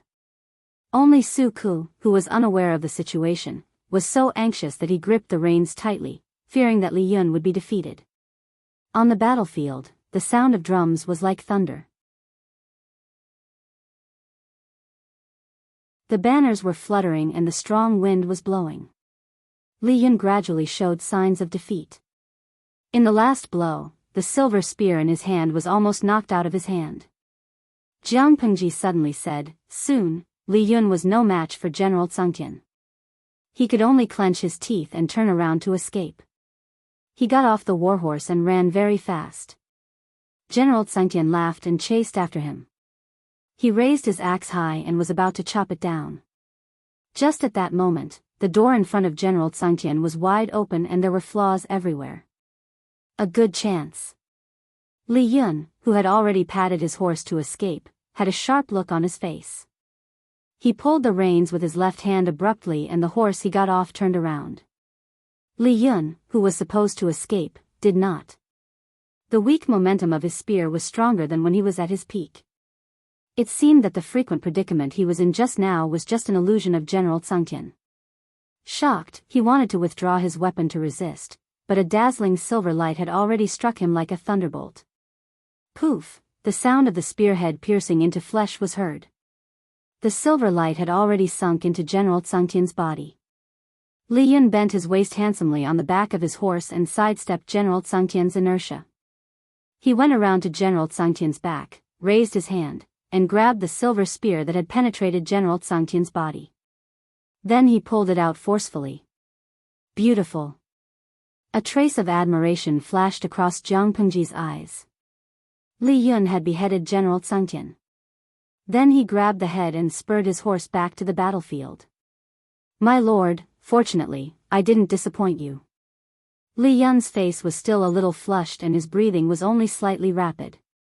He did not look like the miserable state he had been in just now. The audience, who had been so scared that they did not dare to breathe and had prepared themselves for Han Mei's death, opened their mouths wide in astonishment. There was a gap of a few seconds in the bullet screen until they came to their senses. Only then did they start to send bullet screens at a high speed to express their surprise. Jianghu has returned home. What a beautiful sudden thrust.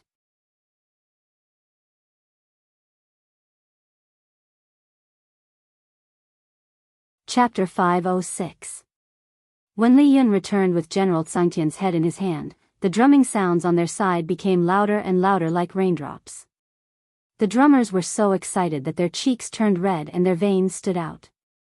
The muscles on their arms bulged and they tightened their sleeves. The morale of the whole army became higher and higher. "You won beautifully," Jiang Pengji said. Li Yun did win beautifully this time. His spear technique was excellent, but the battlefield was different from a simple spar. As a newbie, he had such a performance in his first battle with the enemy's general, which showed that Li Yun's talent was indeed impressive. Li Yun resisted the urge to smile. His dark eyes were sparkling, and everyone could feel the joy lingering around him. On the other side, the morale of the Tsing-Yi army plummeted. The Tsing-Yi army on the city wall cheered for General Tsungtian. When Li Yun fell into a state of decline, they became even more arrogant. However, no one expected that Li Yun was just cleaning up his opponents and chopping off the enemy's general's head in an extremely unexpected way. The Tsing-Yi army had high hopes for General Tsungtian, but now they were panic-stricken. "General," the two team leaders who went out of the city with General Tsungtian screamed tragically. They looked as if they wanted to ride their horses to avenge General Tsungtian, but they held the reins with their left hands and hurriedly retreated. They were so scared that they could not even control their horses and almost fell off their backs. The audience in the live stream despised their embarrassing, cowardly, and heartless behavior. General Tsungtian, who had lost his head, fell from his horse to the ground with a dull thud. Blood gushed out and stained the ground. The swollen horse stood on the spot in a daze. After a while, it nudged General Tsungtian's corpse as if it was crying sadly. The two team leaders and the 100 or so Tsing-Yi army members did not even dare to collect General Tsungtian's corpse. They hurriedly retreated and wanted to return to the city. Mingtian Wugang, damn, isn't this too heartless? The corpse of their general is still lying on the ground. They should at least go and collect it. They trembled and wanted to run back. Don't they know that it will affect their morale even more? They are as stupid as pigs. You know, come on, everyone is afraid of death. You can't expect everyone to be loyal and courageous. Come to think of it, if he was a loyal and courageous person, he probably wouldn't mix around with the Tsing-yi army. There was nothing wrong with doing so. Jin Tian sang, "Don't you guys think that the fat man is lying on the ground like a meat patty?" Perhaps it was because they had seen so many similar cruel scenes that they were slowly able to accept the bloody style of the live broadcast. Now, they would not be startled by the sight of dead people. Their focus was on the corpses of Li Yun and General Tsangtian that no one had collected. Han Mei was getting more and more handsome. Those small leaders also knew that it was not good for them to do so, but they did not want to die for General Tsangtian. What if the enemy took the opportunity to attack while they were trying to snatch the headless corpse? Moreover, their general had been killed by the young general on the other side. Was there even a need to fight this battle? Even when they were facing the Red Lotus group, the Tsing-yi army had never suffered such a huge defeat, not to mention having their general killed by the enemy. Now, the Tsing-yi army in Shingan district was like a rooster that had lost a fight. They were extremely dispirited.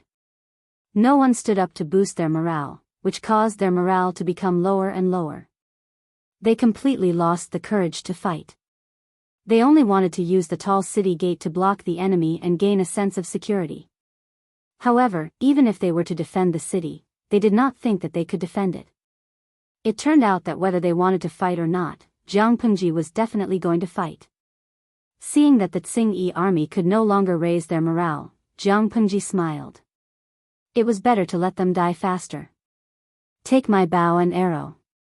She stretched out her hand. Meng Han took Jiang Pengji's long bow. She easily pulled the heavy bow to the fullest, and the arrow pierced through the air. The Tsing-yi army guarding the city was shocked by the oncoming arrow. They shouted in panic, and then they heard the sound of wood shattering. In the next second, the flag that was stuck on the battlement of the wall suddenly collapsed and hit the head of the Tsing-yi army member with a clang. The scene was silent for a second. Then, an earth-shattering roar of excitement soared to the sky. It was neat and uniform. As he shouted, everyone could feel the ground tremble. "My lord is mighty! My lord is mighty! My lord is mighty!" Jiang Pengji pulled out the long sword hanging on her waist and pointed it at Shingan district. "Attack the city!" A loud and clear horn sounded from the middle army. It resounded through the sky and quickly spread to the entire army. However, there was a phenomenon that puzzled people. No matter how loud the horn sounded, the entire army did not move. The audience in the streaming room was dumbfounded. What happened? However, the Tsing-yi army on the city wall could clearly see the huge moving objects behind Jiang Pengji's army. What is that? What the hell is that? Because of their poor eyesight and the distance, they did not see clearly what the 5 moving objects were. However, they did not have time to think about this problem very soon. The audience in the streaming room adjusted their viewing angle and were stunned.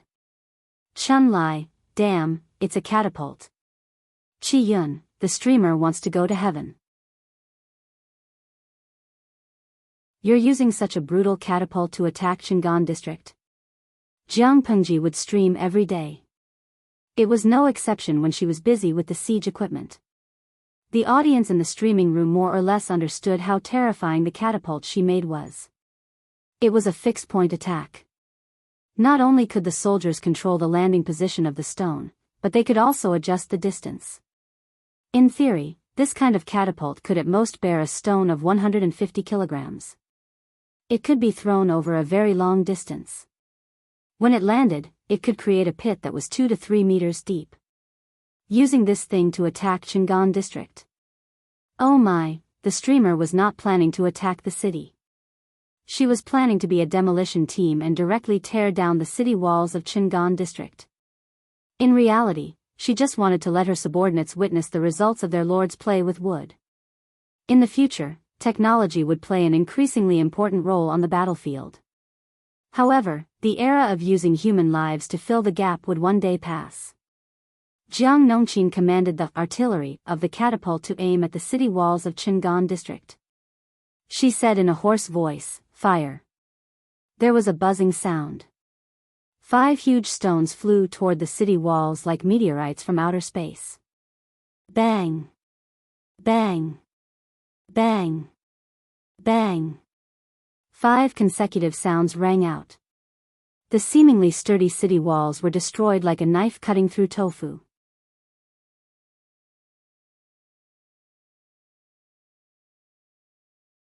Chapter 507. Nowadays, the city walls were not as hard as iron as people thought, and they were not built with regular boulders. They were built with stones, yellow mud, glutinous rice juice, lime, and other materials. Jianghu district was just a small and remote district in the north. How hard could the city walls be? It was not a problem to block normal attacks, but it was a little difficult to deal with the catapult that Jiang Pengji had modified. What she used was a giant catapult. Theoretically, it could even make a deep hole in the city wall of Shangjing, not to mention the city wall of Jianghu district. Although the city wall was strong, the power of the extraterrestrial emissaries was beyond imagination. Even the demolition team wasn't that brutal. Apart from Jiang Pengji, Zhang Ping, and the audience in the streaming room, no one knew it was so powerful. Jin Tian Wugang, damn, this catapult reminds me of the Xiangyang cannon used by the Mongolians when they attacked Xiangyang city. It's also a type of counterweight catapult. It's said that it's very powerful and can create a 2-meter deep pit on the ground. This is the first gung. Isn't the original model of the catapult the Xiangyang cannon? Qingzhou, I'm not sure. I watched the live stream for the past few days, and the host made changes based on the current situation. Anyway, a liberal arts student wouldn't be able to understand such a complicated design. They only knew that the streamer and Zhang Ping from the Mo family had a long discussion. Jiang Nongqin calmly directed the catapult to throw 5 rounds. The city wall was already riddled with holes. The Tsing-Yi army on the wall had suffered heavy casualties. They lacked sufficient bows and arrows and had lost the high ground.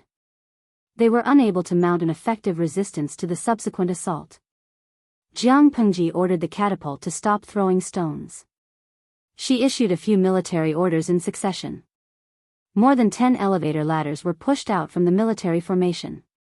The ladders of this era were only sturdier and longer ladders. They did not have the function of protecting the vanguard of a siege. In a siege battle, the attacking side would usually suffer more losses than the defending side. This was because if the attacking side wanted to get close to the city walls, they would have to put themselves in the attacking range of the defending side. The other side had the geographical advantage, so the attacking side would often have to pile up the lives of the soldiers, set up ladders, and then forcibly attack the city walls or break the city gates. Naturally, the casualty rate was very high. Of course, if the attacking party chose to dig a tunnel and sneak into the city, it would be a different story. She was planning to destroy the city with brute force, so she was too lazy to let people dig tunnels like field mice. When Jiang Pengji was building the ladder, she referred to the existing information and literature in this world and built her ladder on this basis. There were circular rollers made of hardwood at the bottom of the elevator ladder, which could be used as solid tires to facilitate the movement of the entire ladder. As for why there was a lift function, she had 2 considerations. Firstly, the scale of the ladder was too large, which could easily alert the enemy scouts and reveal the secret of their armaments. If she could fold the ladder, it would greatly reduce the possibility of exposure. The defenders would think that she did not prepare any siege weapons, and they might let their guard down. Secondly, the height of the city walls throughout the era was not the same. Some of the city walls were majestic, such as the former Shangjing city. Some of the city walls were just mounds of earth that were slightly higher than the earthen walls. The elevator could adjust the height according to the situation of the city walls. Apart from these details, the biggest breakthrough was the structure of the base of the ladder, which could hide people. When the soldiers pushed the ladder, they could hide inside or under the ladder. They could use heavy shields to resist the attacks on the city walls. With a shelter, even if the enemy shot a rain of arrows, the soldiers pushing the ladder could still successfully put the ladder on the city walls. The Tsing-Yi army on the city walls had already been wiped out, and the successors had not had time to replenish, so the danger of climbing the city walls was the lowest. She gave a military order, and the horn sounded again with a different rhythm. The infantry of the vanguard battalion, who had suppressed their fighting spirit, climbed up the ladder first. They jumped up faster than monkeys. Which man did not want to make contributions? Especially when they saw that the female battalion was more agile than them. If the male soldiers did not live up to expectations, how could they look at their faces? When the Tsing-Yi army sent people to support them, it was already a little late. The soldiers in leather armor pulled out their broadswords and slashed people. There was a chaotic battle on the city walls. More and more soldiers climbed up the city walls with the help of the ladder. They gradually gained the advantage of numbers. Although the Tsing-Yi army was a group of dragons without a leader, there were still many small leaders. Now it was too late to escape. They could only try their best to defend the city gates and block the enemy outside as much as possible. Only then would they have a chance of survival. Anyone with a discerning eye could see that in a short period of time, the number of soldiers that could climb up the ladders was limited. As long as they guarded the city gates and did not break, and concentrated their forces to deal with the people on the city walls, it was not impossible for the Tsing-Yi army to defend Shingan district. Well, they were dreaming. Dozens of soldiers carried a round log that required 3 people to hug it. They were prepared to break open the tightly shut city gates. 1, 2, 3. 1, 2, 3. 1, 2, 3. The soldiers silently recited the number. When they counted to 3, they exerted their strength together. Previously, the catapult had smashed the city walls, and more or less affected the city gates. After the soldiers attacked the city gates together for more than 10 times, the city gates broke open, revealing more than 100 Tsing-Yi army soldiers and various obstacles behind the gates. The troops from both sides fought at the city gates, and the sounds of killing were incessant. Fresh blood splattered, and broken limbs and bones were everywhere. The blood that flowed out converged into a gurgling stream, like a meandering red snake. In the battle at the city gates, the Tsing-Yi army was utterly defeated. They were simply unable to form an effective defense and attack. The troops attacked the city gates. Dozens of peculiar-looking rolling chariots were put to use. The chariots looked very simple. They lifted the cover hanging on them and revealed the true appearance of the chariots. There were 21 spears that were 7 to 8 feet long stuck in the front of the chariots. The tips were extremely sharp, and the sides were full of sharp short blades. The troops saw the situation and retreated. They ordered their comrades at the back to push the chariots to the front of the troops and rush into the city. This kind of chariot was specially used to fight in the alleys after the city was breached. It was like a hedgehog with sharp thorns. It was difficult for the enemy to get close. The Tsing-Yi army was like a group of dragons without a leader. The small chieftains did not even have time to escape. How could they organize an effective defense on the battlefield? The troops on Jiang Pengji's side first broke the high walls outside. They pushed into the inner city as if they were cutting vegetables and tofu. They left a bloody path along the way. The Tsing-Yi army fled when they saw people. They even squeezed into a corner and trampled on them. Their faces were full of fear and despair. Compared to the Tsing-Yi army who had not eaten their fill for a few days, Jiang Pengji did not treat her troops harshly. Not to mention how good the food was, at least it would not make anyone tighten their belts and go to the battlefield with hunger. Meng Hun had not seen blood for a long time. When the city was breached, he led his men and rushed to the front. Li Yun was not to be outdone. He rode his horse and rushed into the city gates of Chingan district. Relying on his dexterity, he killed many members of the Tsing-Yi army who could not escape in time. He waved his silver spear countless times. Dazzling blood splattered everywhere. The blood even dyed the white horse he was riding on red.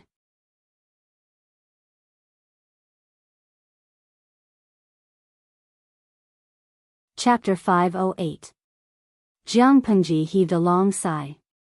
If she could, she really did not want to bring these little princesses into battle in the future. Even if she had to, she could only bring those who were soft-hearted and easy to talk to. Look at these 2 people. They were so bold that they even dared to stop their lord from entering the battlefield. How disgraceful. Humph. She gazed at the gates of Jianghu district in the distance. Her hands that were holding onto the reins felt a little itchy, and Dabai couldn't help but snort restlessly. Wei Ci pretended not to know what his lord was feeling emotional about. Even though he could not bear to do so, he still held it in. Blades and swords had no eyes on the battlefield. Even if she had been victorious in every battle, she could not guarantee that she would be unscathed. With the passage of time, who could guarantee that these accumulated old injuries would not become hidden dangers in the future? Su Ku, on the other hand, could not stay calm. Jiang Pengji's resentful gaze made him feel guilty. He braced himself and said, "My lord, you can't put yourself in danger so easily." Jiang Pengji secretly curled her lips. Even if she thought with her toes, she would know that it was a lame reason. "I alone can fight against hundreds of people," she said. "If that's the case, I would rather the Lord order another few hundred soldiers to participate in the battle." Wei Ci, who was standing at the side, interjected quietly. Jiang Pengji was speechless. This Wei Ci was exceptionally vengeful. So he really had a grudge against her?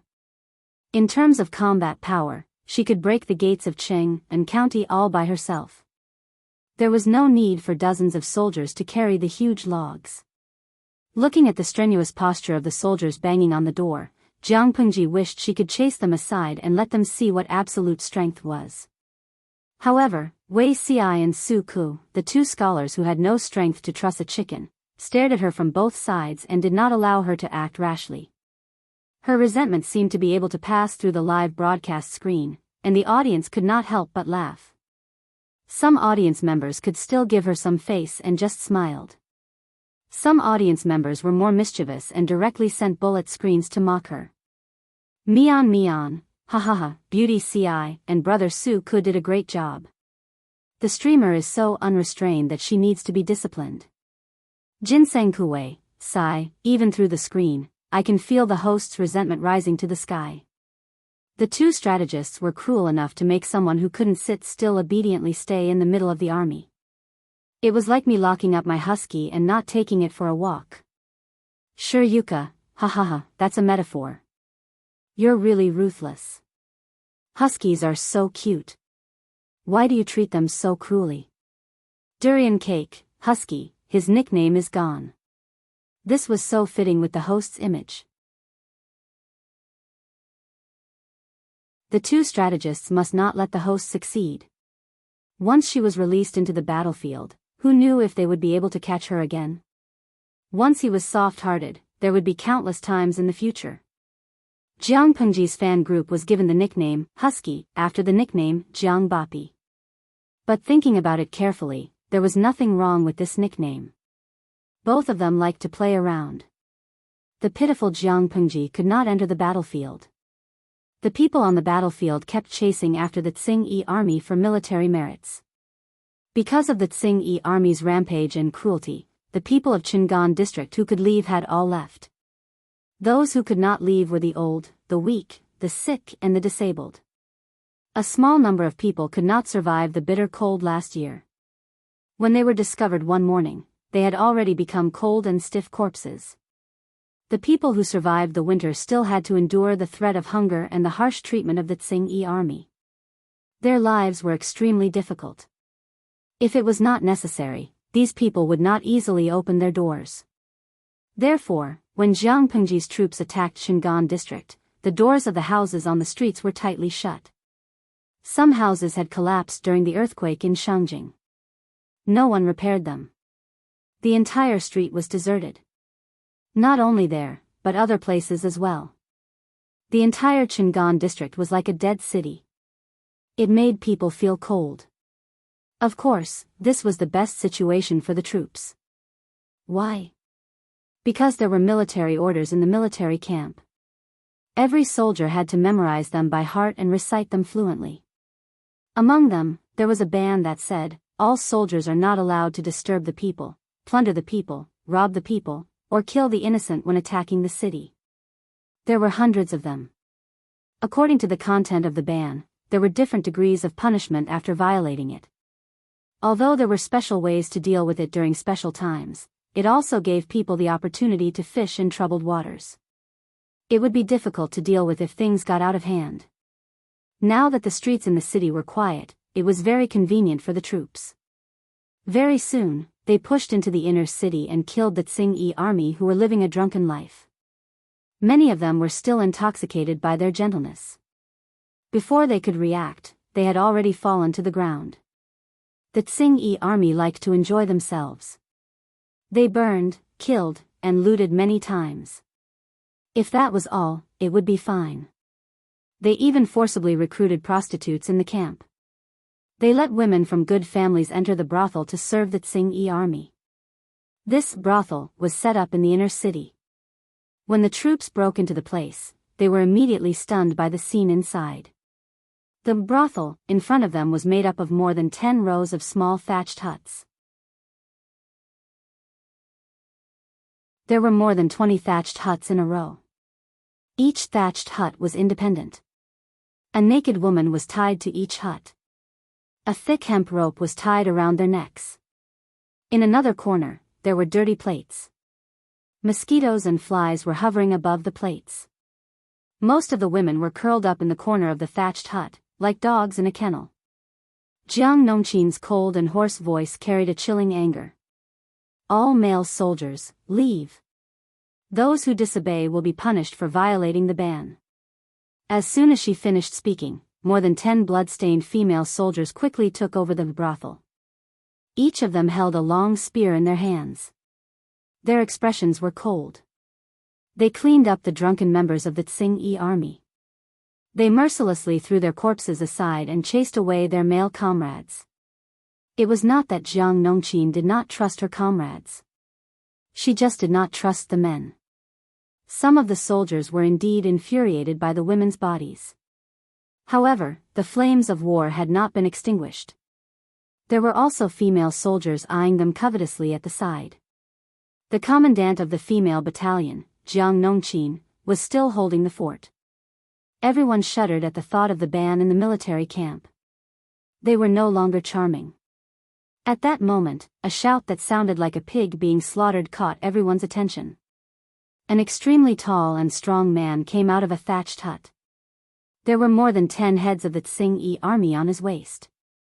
They were tied together with a string of things and piled up together. The sight of them made one's scalp tingle. Not only that, everyone also noticed that his palm, which was as big as a cattail leaf fan, seemed to be grabbing something. Everyone stretched their necks to take a closer look. It turned out to be a soldier who had taken off his pants, revealing his penis. Jiang Nongqin's face darkened. The strong man threw the soldier out like he was throwing trash. The soldier's body rolled on the ground a few times before he stopped. He felt that all the bones in his body were about to be broken. This person has committed the felony of adultery. He should be beaten to death in front of the entire army, the strong man said in a deep voice. Jiang Nongqin clenched the knife on her waist tightly. If not for the military order, she really wanted to hack the soldier to death. I didn't.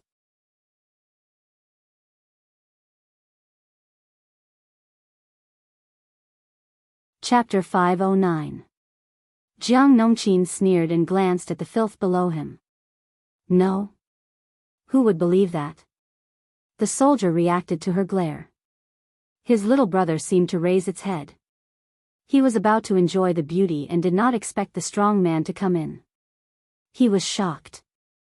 Not only did the strong man come in, but the strong man even pulled him down from the beauty. He was so scared that he shriveled. Really didn't. The soldier glanced at his little brother in embarrassment and hurriedly pulled up his pants that had fallen to his calf. Then, he said, "It's obvious that this fool deliberately framed me. I know that it's forbidden by the military order. Why would I do such a thing?" The soldier spoke confidently, but the marks on his body were obviously wrong. Jiang Nongqin shifted her gaze to the strong man and questioned him with her eyes. The strong man pulled a long face and said embarrassedly, "This person did violate the military order. However, the person in the house is not a woman, but a man. The soldier heard this and immediately became confident. He said, "Officer Jiang, did you hear that? I really didn't violate the military order." Jiang Nongqin sneered and walked forward quickly. She lifted her leg and kicked the soldier's face, pressing him to the ground. "Arrest him. He violated the military order. We'll wait for the Lord's decision after the war." Hearing this, the soldier showed a desperate expression and could not help but cry out. He did not do anything to the women here. He just saw a good-looking man and could not help it. Was this considered a violation of the military order?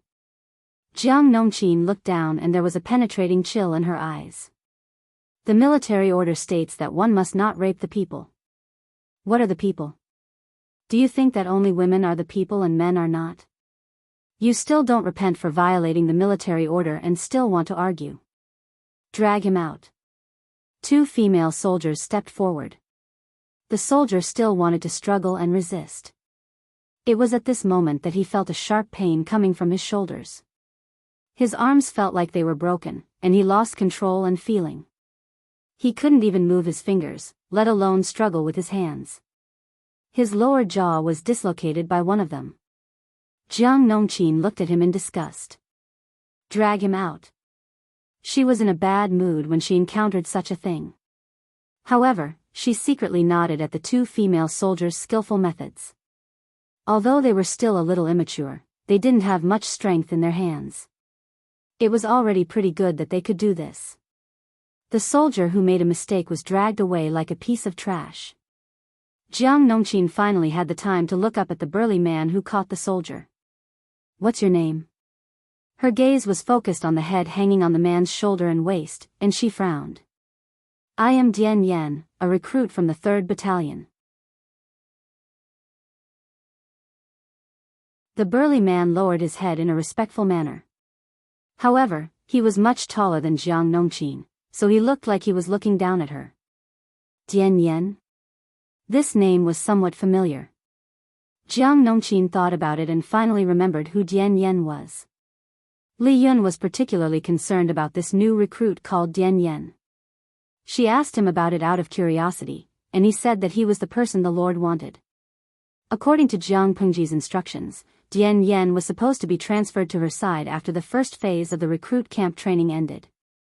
However, the moment the recruit camp training ended, Xianyang district entered a state of preparation for war. Li Yun transferred Dian Yan to the 3rd Battalion to give him a chance to render meritorious service. But, isn't this person too honest? Even if it was Jiang Nongqin, looking at the pile of heads hanging on his back and waist, she couldn't help but feel her scalp tingle. Jiang Nongqin said, "You don't have to chop off all the heads. The Lord doesn't like such a rough method. War was war, but there was no need to deliberately torment the enemy's corpses. Firstly, there was no time, and secondly, it was a pain in the ass." Dian Yan said in a tiger's voice, "Didn't you say that the reward is based on the number of heads?"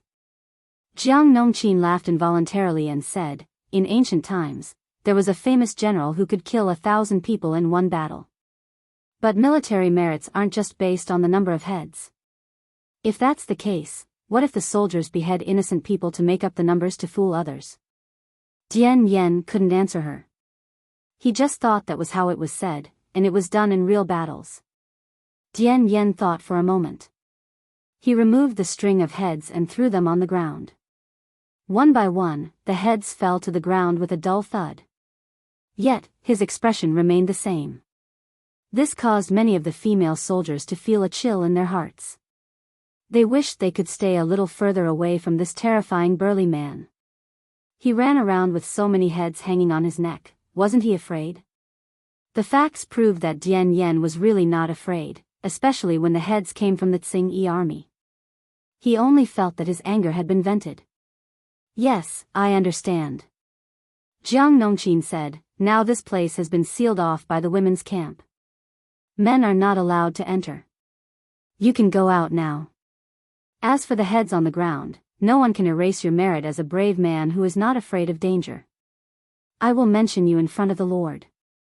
Dian Yan didn't need to do that, but since the captain had spoken, he accepted it. Ever since that unknown female soldier overturned the whole new camp, Dian Yan, who never looked down on women, dared not look down on them. Just like the captain just now, even someone like Dian Yan felt a chill from the bottom of his bones when he was stared at by the other party. It was a very subtle aura, commonly known as a murderous aura. Bystanders couldn't feel it, but martial artists practiced martial arts, so their senses were far sharper than ordinary people. That captain was probably a person who killed indiscriminately and had countless blood debts on his hands. Otherwise, he wouldn't have been able to train such a strong murderous aura. The Tsing-Yi army was defeated, and Jiang Pengji's soldiers took the opportunity to expand their victory. Those from the Tsing-Yi army who could be held captive were captured. Those who could not be held captive were killed. Those who disobeyed the orders of the military camp were arrested on the spot. Wei Ci thought that it would take at least a day to conquer Qingan district. In reality, it didn't take that long, it was only half a day. The situation in the city was already under control. 9 leaders of the Tsing-Yi army were arrested. According to their confessions, another 12 people escaped. Meng Han and the rest had already sent troops to chase after them. Jiang Pengji rode white into the city. The streets and alleys were still tightly shut, but her perception was very strong. She was very clear about how many pairs of eyes were secretly observing from the surrounding houses. She didn't care. Anyway, Qingan district had been conquered. It was hers. Accustomed to the cleanliness and prosperity of Xianyang district, the audience in the streaming room felt an indescribable discomfort when they saw Qingan district. The contrast between the two was like the difference between a first-tier city and a small village deep in the mountains.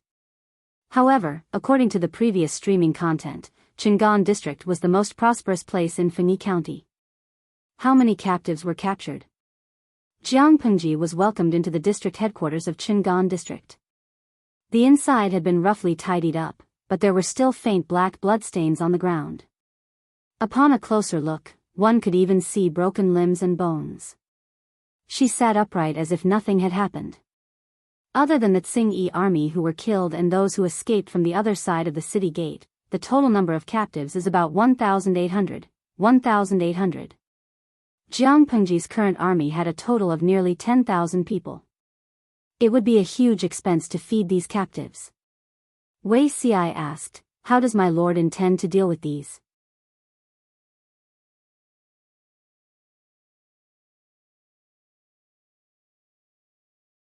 Chapter 5:10. Wei Ci muttered, "That's a good idea, but the Tsing-Yi army claims to have 200,000 members. There will definitely be more captives in the future. Could it be that the Lord intends to throw all the captives into the mines? Even if the iron mine is rich, it won't last long. Once the number of captives exceeded a certain threshold, it would become a huge hidden danger. Being a mine laborer was bound to be tough. If they were to mine for a lifetime, it was hard to guarantee that the captives would not think of ways to unite and cause trouble. There could not be fewer captives. Many manual labor required captives, but there could not be too many. If there were too many captives, they would be shooting themselves in the foot. If they wanted to have a good reputation and become a truly benevolent ruler, they even had to think of a way to properly arrange their future. Wei Ci hoped that his lord could not only do a good deed, but also gain a good reputation. She did not want to be at a disadvantage like before. He would not act smart and make a decision for her. Firstly, he had no intention of doing so. Secondly, Her Majesty was not the type to be controlled by others. Once or twice, she could accept his kindness with a smile and not bicker with him. But if he made his own decisions too many times, she couldn't tolerate that person. Therefore, Wei Ci only brought up this point. As for how to make the decision, it was entirely up to her. Even if he did not say it, she would realize this when the number of captives in the camp increased in the future. Jiang Pengji thought about it and said, "Zixiao's concern is not unreasonable. We can't let all the defeated troops become captives in the future." If one thought about it carefully, Jiang Pengji's words were quite arrogant. She had just conquered Xianyang district and Qingan district, and she had already determined that she was the ruler of the world. Was this not considered arrogant? Let's do it this way. These captives will be sent to mine for half a year. If they perform well and have no other misdeeds, they can be given a chance to redeem themselves.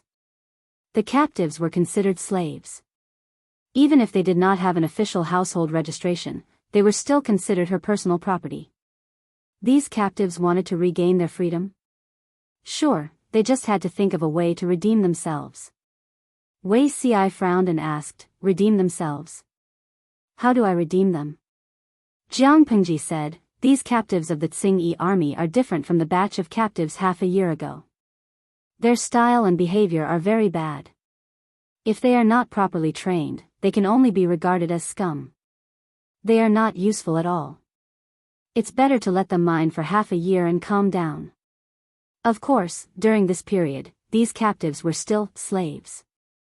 They haven't caused any trouble in the past half a year, and their performance has been very good. Then, give them a chance. They will temporarily be stationed as civilian soldiers and receive simple training. They will spend most of their time reclaiming the wasteland and plowing the fields. During the slack season, they could participate in other labor projects and would be given food or money according to the amount of work they did. If they can contribute to our army, we will remove their slave status and restore their freedom. Jiang Pengji was naturally unwilling to keep a group of useless captives. If he squeezed their labor, it would also become a hidden danger. It was better to tighten and loosen them, giving them some sweetness and hope. This was not the final verdict, but it gave everyone a general direction for how to deal with the captives. There were too many abandoned fields in the north. Last year, there was such a huge earthquake. Many fields were uncultivated. Because of the Tsing army, Chang'an district missed last year's autumn harvest and this year's spring plowing. This meant that there was almost no harvest for 2 years. There were many fields but little food. Who knew how many people were still suffering from hunger? Jiang Pengji had a lot of points of popularity at the moment. She could create a lot of food, but she did not rely on this channel. A normal and healthy force should be self-sufficient and even have abundant food. Not only could it feed the people, but it could also have enough money and food to fight a war. Although it was easy to exchange for food in the mall, without a complete food production system, they would starve to death without the system. Don't forget, she only imprisoned that subsystem. The main body was still hidden in the corner of this world. Not only that, according to her probing of the system a few times, the points of popularity should have other uses. Due to these considerations, Jiang Pengji felt that these captives should work hard to shine and not be idle. Su Ke pondered for a while. He was quite moved by Jiang Pengji's suggestion.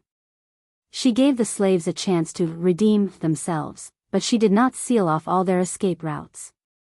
If these captives were motivated and repentant, and performed well for half a year, they could be stationed as civilian soldiers and plowed the fields for the army.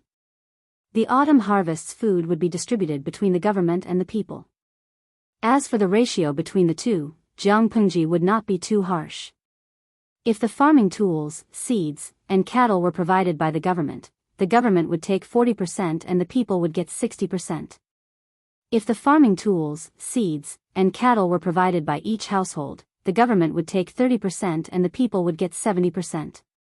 The fields would be owned by the government. During the slack season, the soldiers would be sent to be instructors to teach them how to fight and kill the enemy. They also had the opportunity to go to the battlefield. If they could make contributions, they could even be freed from slavery according to their contributions. If these people did not have such intentions and only wanted to be ordinary people, they could take part in other paid jobs during the slack season. If they worked for a few years, they could even buy their own fields. The government would take 10% and the people would get 90%. Jiang Pengji shared her thoughts with the two strategists. The more she spoke, the more ideas she had. Her thinking became more active. Her soldiers also had the habit of working during the autumn harvest and spring plowing. Last year, Xiangyang district reclaimed too much wasteland. Each household was allocated a lot of fields. They could not keep up with the work. The spring plowing was so short. It would be a pity to miss it. If God was kind this year, the autumn harvest's food could not only feed her army, but also feed the entire Xiangyang district. There would still be a surplus. However, her soldiers were mainly trained. Farming and other labor were auxiliary. The civilian soldiers were mainly farmed and worked as laborers. Training was secondary. Even if their combat qualities were not high, they were still better than ordinary people. However, Su Ke frowned and asked, "This distribution ratio seems to be too lenient. The government provided the farming tools, seeds, and cattle. No matter what, the profits should be 50% and not 40%. After all, the fields did not belong to the people. They did not have to pay for renting the fields. According to the Lord, the grain collected by the government included the grain tax. In this way, the ratio was much lower than the grain tax today. You can't calculate it this way. It's not much if you really calculate it." Wei Ci could see the situation clearly. "I guess the Lord doesn't plan to pay the civilian soldiers? Even if she does, I think it will be much lower than our soldiers." The grain distributed to the civilian soldiers was indeed theirs. It was for their own consumption. The government did not pay them.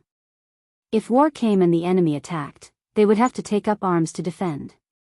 In other words, it was equivalent to them farming, raising themselves, paying themselves, and going to the battlefield to fight. In Wei Ci's memory of the Golden Age, the current tax ratio was a little harsh.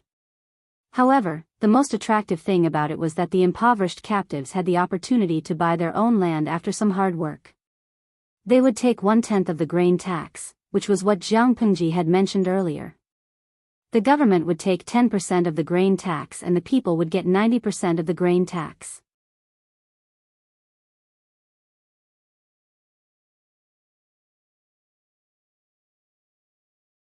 Chapter 5:11. Wei Ci looked at his lord and sighed with emotion. In his previous life, the Lord was best at war. Whoever provoked her, she would fight back even if she had to fight with everything she had. But now, the Lord seemed to be even better at painting a big picture. Her ability to pacify people's hearts was even better. If the Lord in the past could be so shrewd, why did she have to be like that? First, she used household registration and marriage to stabilize the hearts of the women in the female camp, slightly reversing the prejudice of the people in Xiangyang district against the female camp, and stimulating the female soldiers' desire to fight for fame and fortune. Now, she came up with this method of farming to appease the captives and stabilize the hearts of the people in the rear, so that they would work for her wholeheartedly. The household registration of the female soldiers and marriage after retirement were not in sight yet, but everyone in the female camp was fighting to go to the battlefield. According to Meng Hun of the Vanguard Battalion, these female soldiers were incredible. They were so ruthless in killing that even the men could not help but tremble. Similarly, the method of farming was only a verbal plan. The captives needed to be mining observation period for half a year, then they had to cultivate wastelands for the government. After the cultivation, they had to work in the fields and participate in other manual labor. Finally, they had to pay a high grain tax. Based on this analysis, it seemed that the captives were at a disadvantage. But Wei Ci dared to guarantee with his head that if this plan was spread, they would not have to worry about the captives rioting or taking the opportunity to rebel. The captives would only work hard for the 1 in 10 grain tax and be deeply grateful to the Lord. Sigh. His lord's painting skills were getting better and better. Wei Ci complained that Jiang Pengji loved to paint big pies, but he also knew that the pies she painted could be eaten in the end. "What do you think of this idea?" Jiang Pengji spoke until her mouth was dry. She raised her hand to untie the water pouch at her waist and gulped down 2 mouthfuls.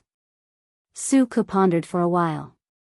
He was born a commoner, so his heart was naturally more biased towards the interests of the people. However, he was also Jiang Pengji's strategist. He had to always put her interests as the first standard. His lord had already spoken about the well-being of the people. Under such circumstances, Su Ke naturally would not propose to increase the proportion of grain harvests. He praised sincerely, "This is a very good plan. It can definitely restore the livelihood of the people in a short time. My lord is very kind.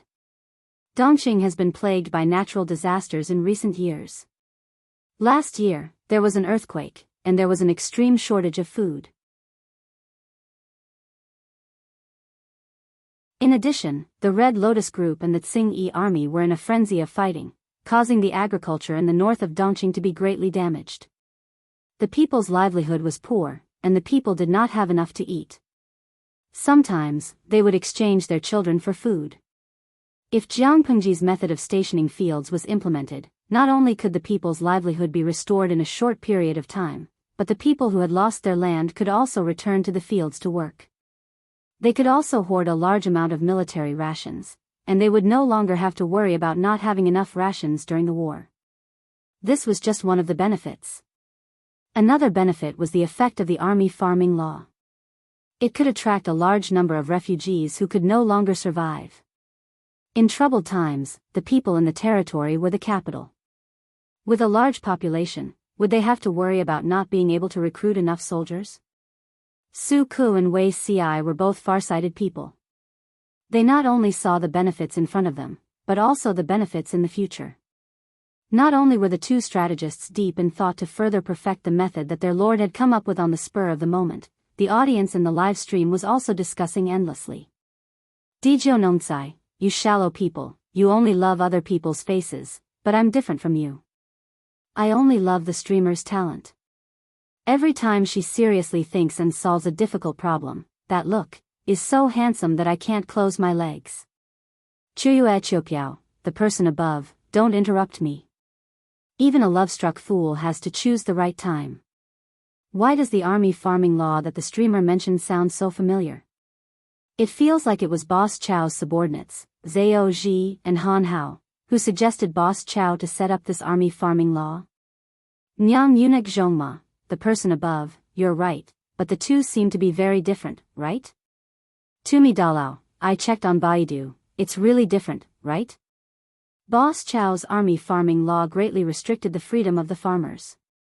They were almost bound to the land, and their lives were very hard. The government collected a ratio of either 50% or 60%. In the later period, the exploitation was very serious, reaching a ratio of 80% to 20%. The farmers rebelled and fled. Later on, the land was heavily invaded, and the army farming law was basically abolished. Shizhua Xinghuang, how should I say this? After reading the information on Baidu, I only have one thought: leave a way out in life, so that we can meet again in the future. Even if the farmers were just captives, refugees, or slaves, they couldn't be 100% cut off from their livelihood.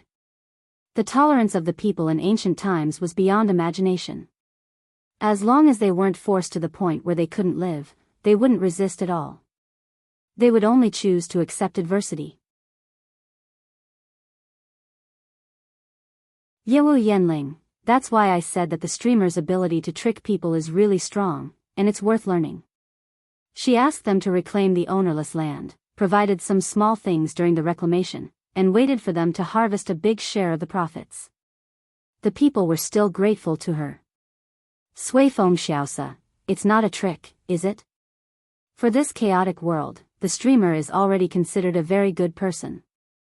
Jiang Pengji frowned, and her gaze drifted past the words exploitation in the later period, the farmers rebelled and fled, and land invasion. At that moment, a viewer asked her, Yunshu Daboabeo, why did the streamer suddenly think of this? Jiang Pengji thought about it and shared her thoughts. Streamer V, my troops will help the people farm when they are busy with the spring plowing and autumn harvest. This can be considered an inspiration. In addition, there are many records of farming in the book given by Mr. Ching Cheng, but the scale is very small, so farming in the field is not well known. To the common people of ancient times, the method of farming that she spoke of was perhaps astonishing. But according to Jiang Pengji's thinking, this suggestion was logical. As Wei Ci said, no matter how rich the iron mine was, it would be dug out one day. How would the captives be settled then? There would be more and more captives in the future. Would they all be thrown into the mines? Regardless of whether they were captives or ordinary people, they were all on the same side to her. She had the obligation to take care of these people. Jiang Pengji's taking care of them was not to prepare food and resources and let them stay at home to eat and drink and wait for death. Her taking care of them was to exploit the labor force of the person to the greatest extent and develop their ability to contribute to society so that they could support themselves.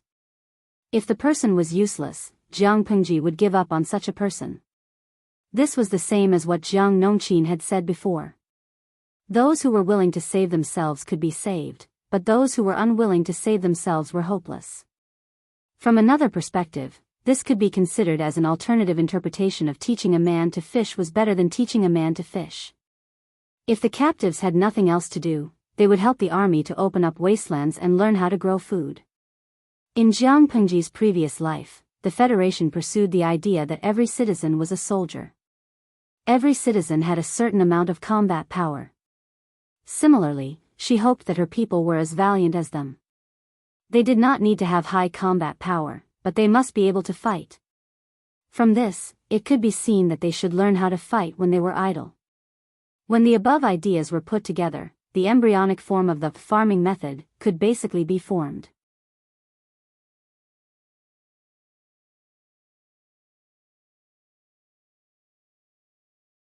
Chapter 5:12. Jiang Pengji looked around and her gaze fell on Qiguan Rang, who was sitting in the corner. He was still holding the feather fan that never left his hand. He squinted his eyes slightly, as if he was listening attentively, but also as if he was daydreaming. Jiang Pengji directly called him out. She asked, "What do you think of this method, Wenzheng?" From the day Jiang Pengji met Qiguan Rang, she knew of his bad habits. If it was not necessary, he would never stand out. He would even deliberately reduce his presence. TSK. Did this guy cherish his life too much? Was he afraid that he would be killed if he performed too well? Qiguan Rang naturally did not get distracted. On the contrary, he listened very seriously. He even carefully considered the pros and cons of the method.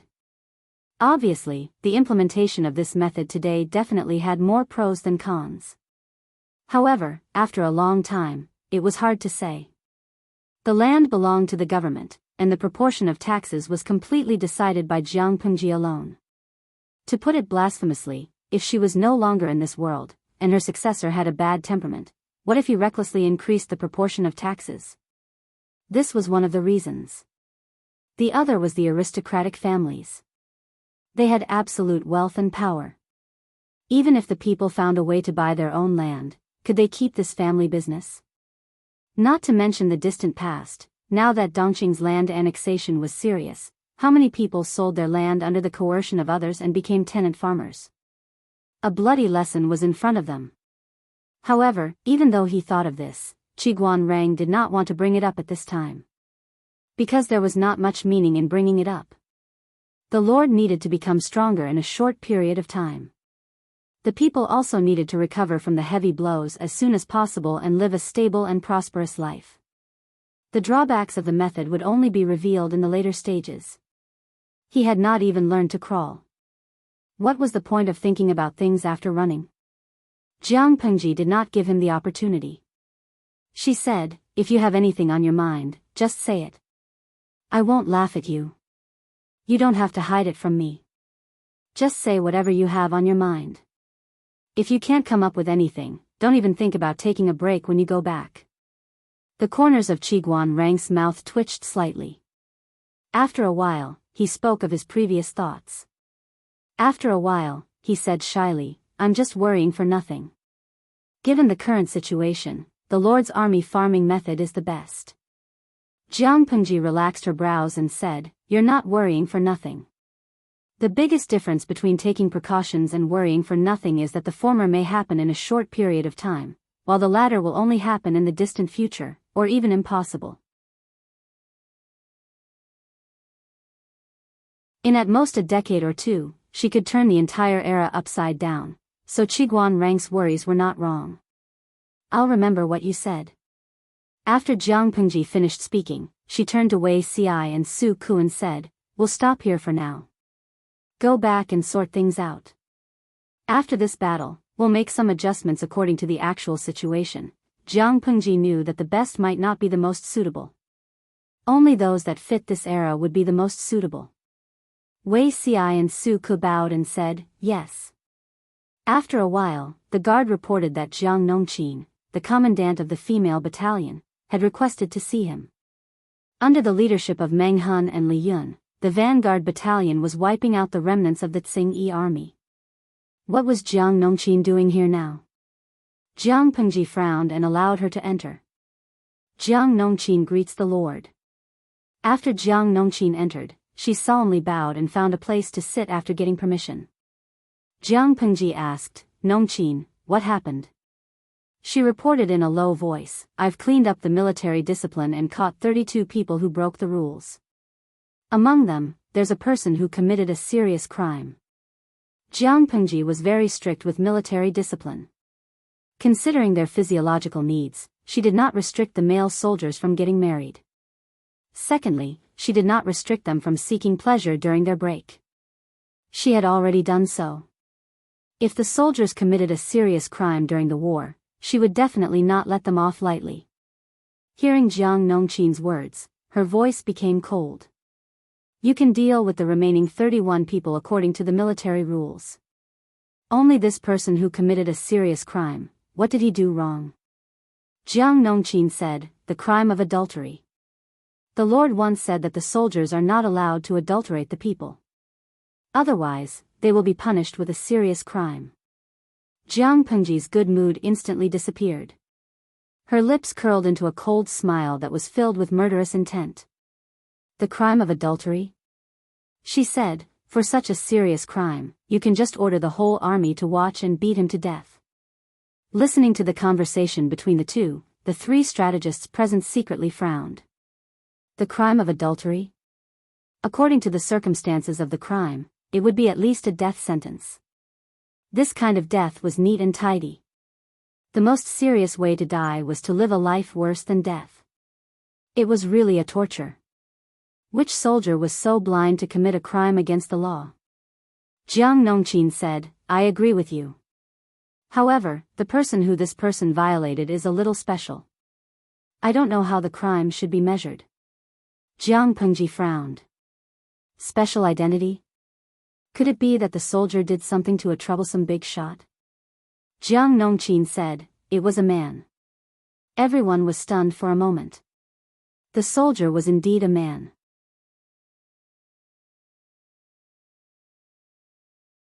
That was not right. Could it be that the person who committed the crime was from the female battalion? Forgive them for being a group of country bumpkins from the countryside. When the crime of adultery was mentioned, their first impression was that it was a man and a woman. If the victim was a man, the person who committed the crime should be from the female battalion. However, this did not make sense. Jiang Nongqin did not know how big of a misunderstanding she had caused. She repeated, that soldier was from the 3rd Battalion. The person he injured was a man who was captured by the Tsing-Yi army and sent to the brothel. He had a pretty face and seemed to be no different from a woman. My lord once said that the soldiers must not commit adultery to the people. That man was naturally counted as a person. Therefore, Nongqin thought that the crime of adultery could be established. Their worldview was shattered. Wei Ci, Qiguan Rang, and Su Ke were dumbfounded. They looked at Jiang Nongqin as if she was a monster. They felt that they had opened the door to a new world. So it could be played that way? Su Ke said embarrassedly, my lord, this is a little too absurd. Jiang Pengji glanced at Su Ke, then secretly glanced at Wei Ci.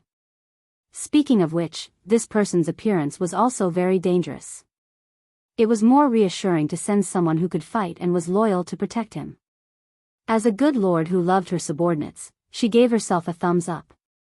Jiang Pengji lowered her eyelids and said, Nongqin is right. A person is a person. Why does it matter about gender? Su Ke did not speak. Although he was a little shocked, his lord's words made sense. Just because the victim was a man and he was forced to have sex with someone, it could not be considered a crime. The soldier had indeed committed a serious crime. He realized that this was an opportunity to punish a person as an example to others.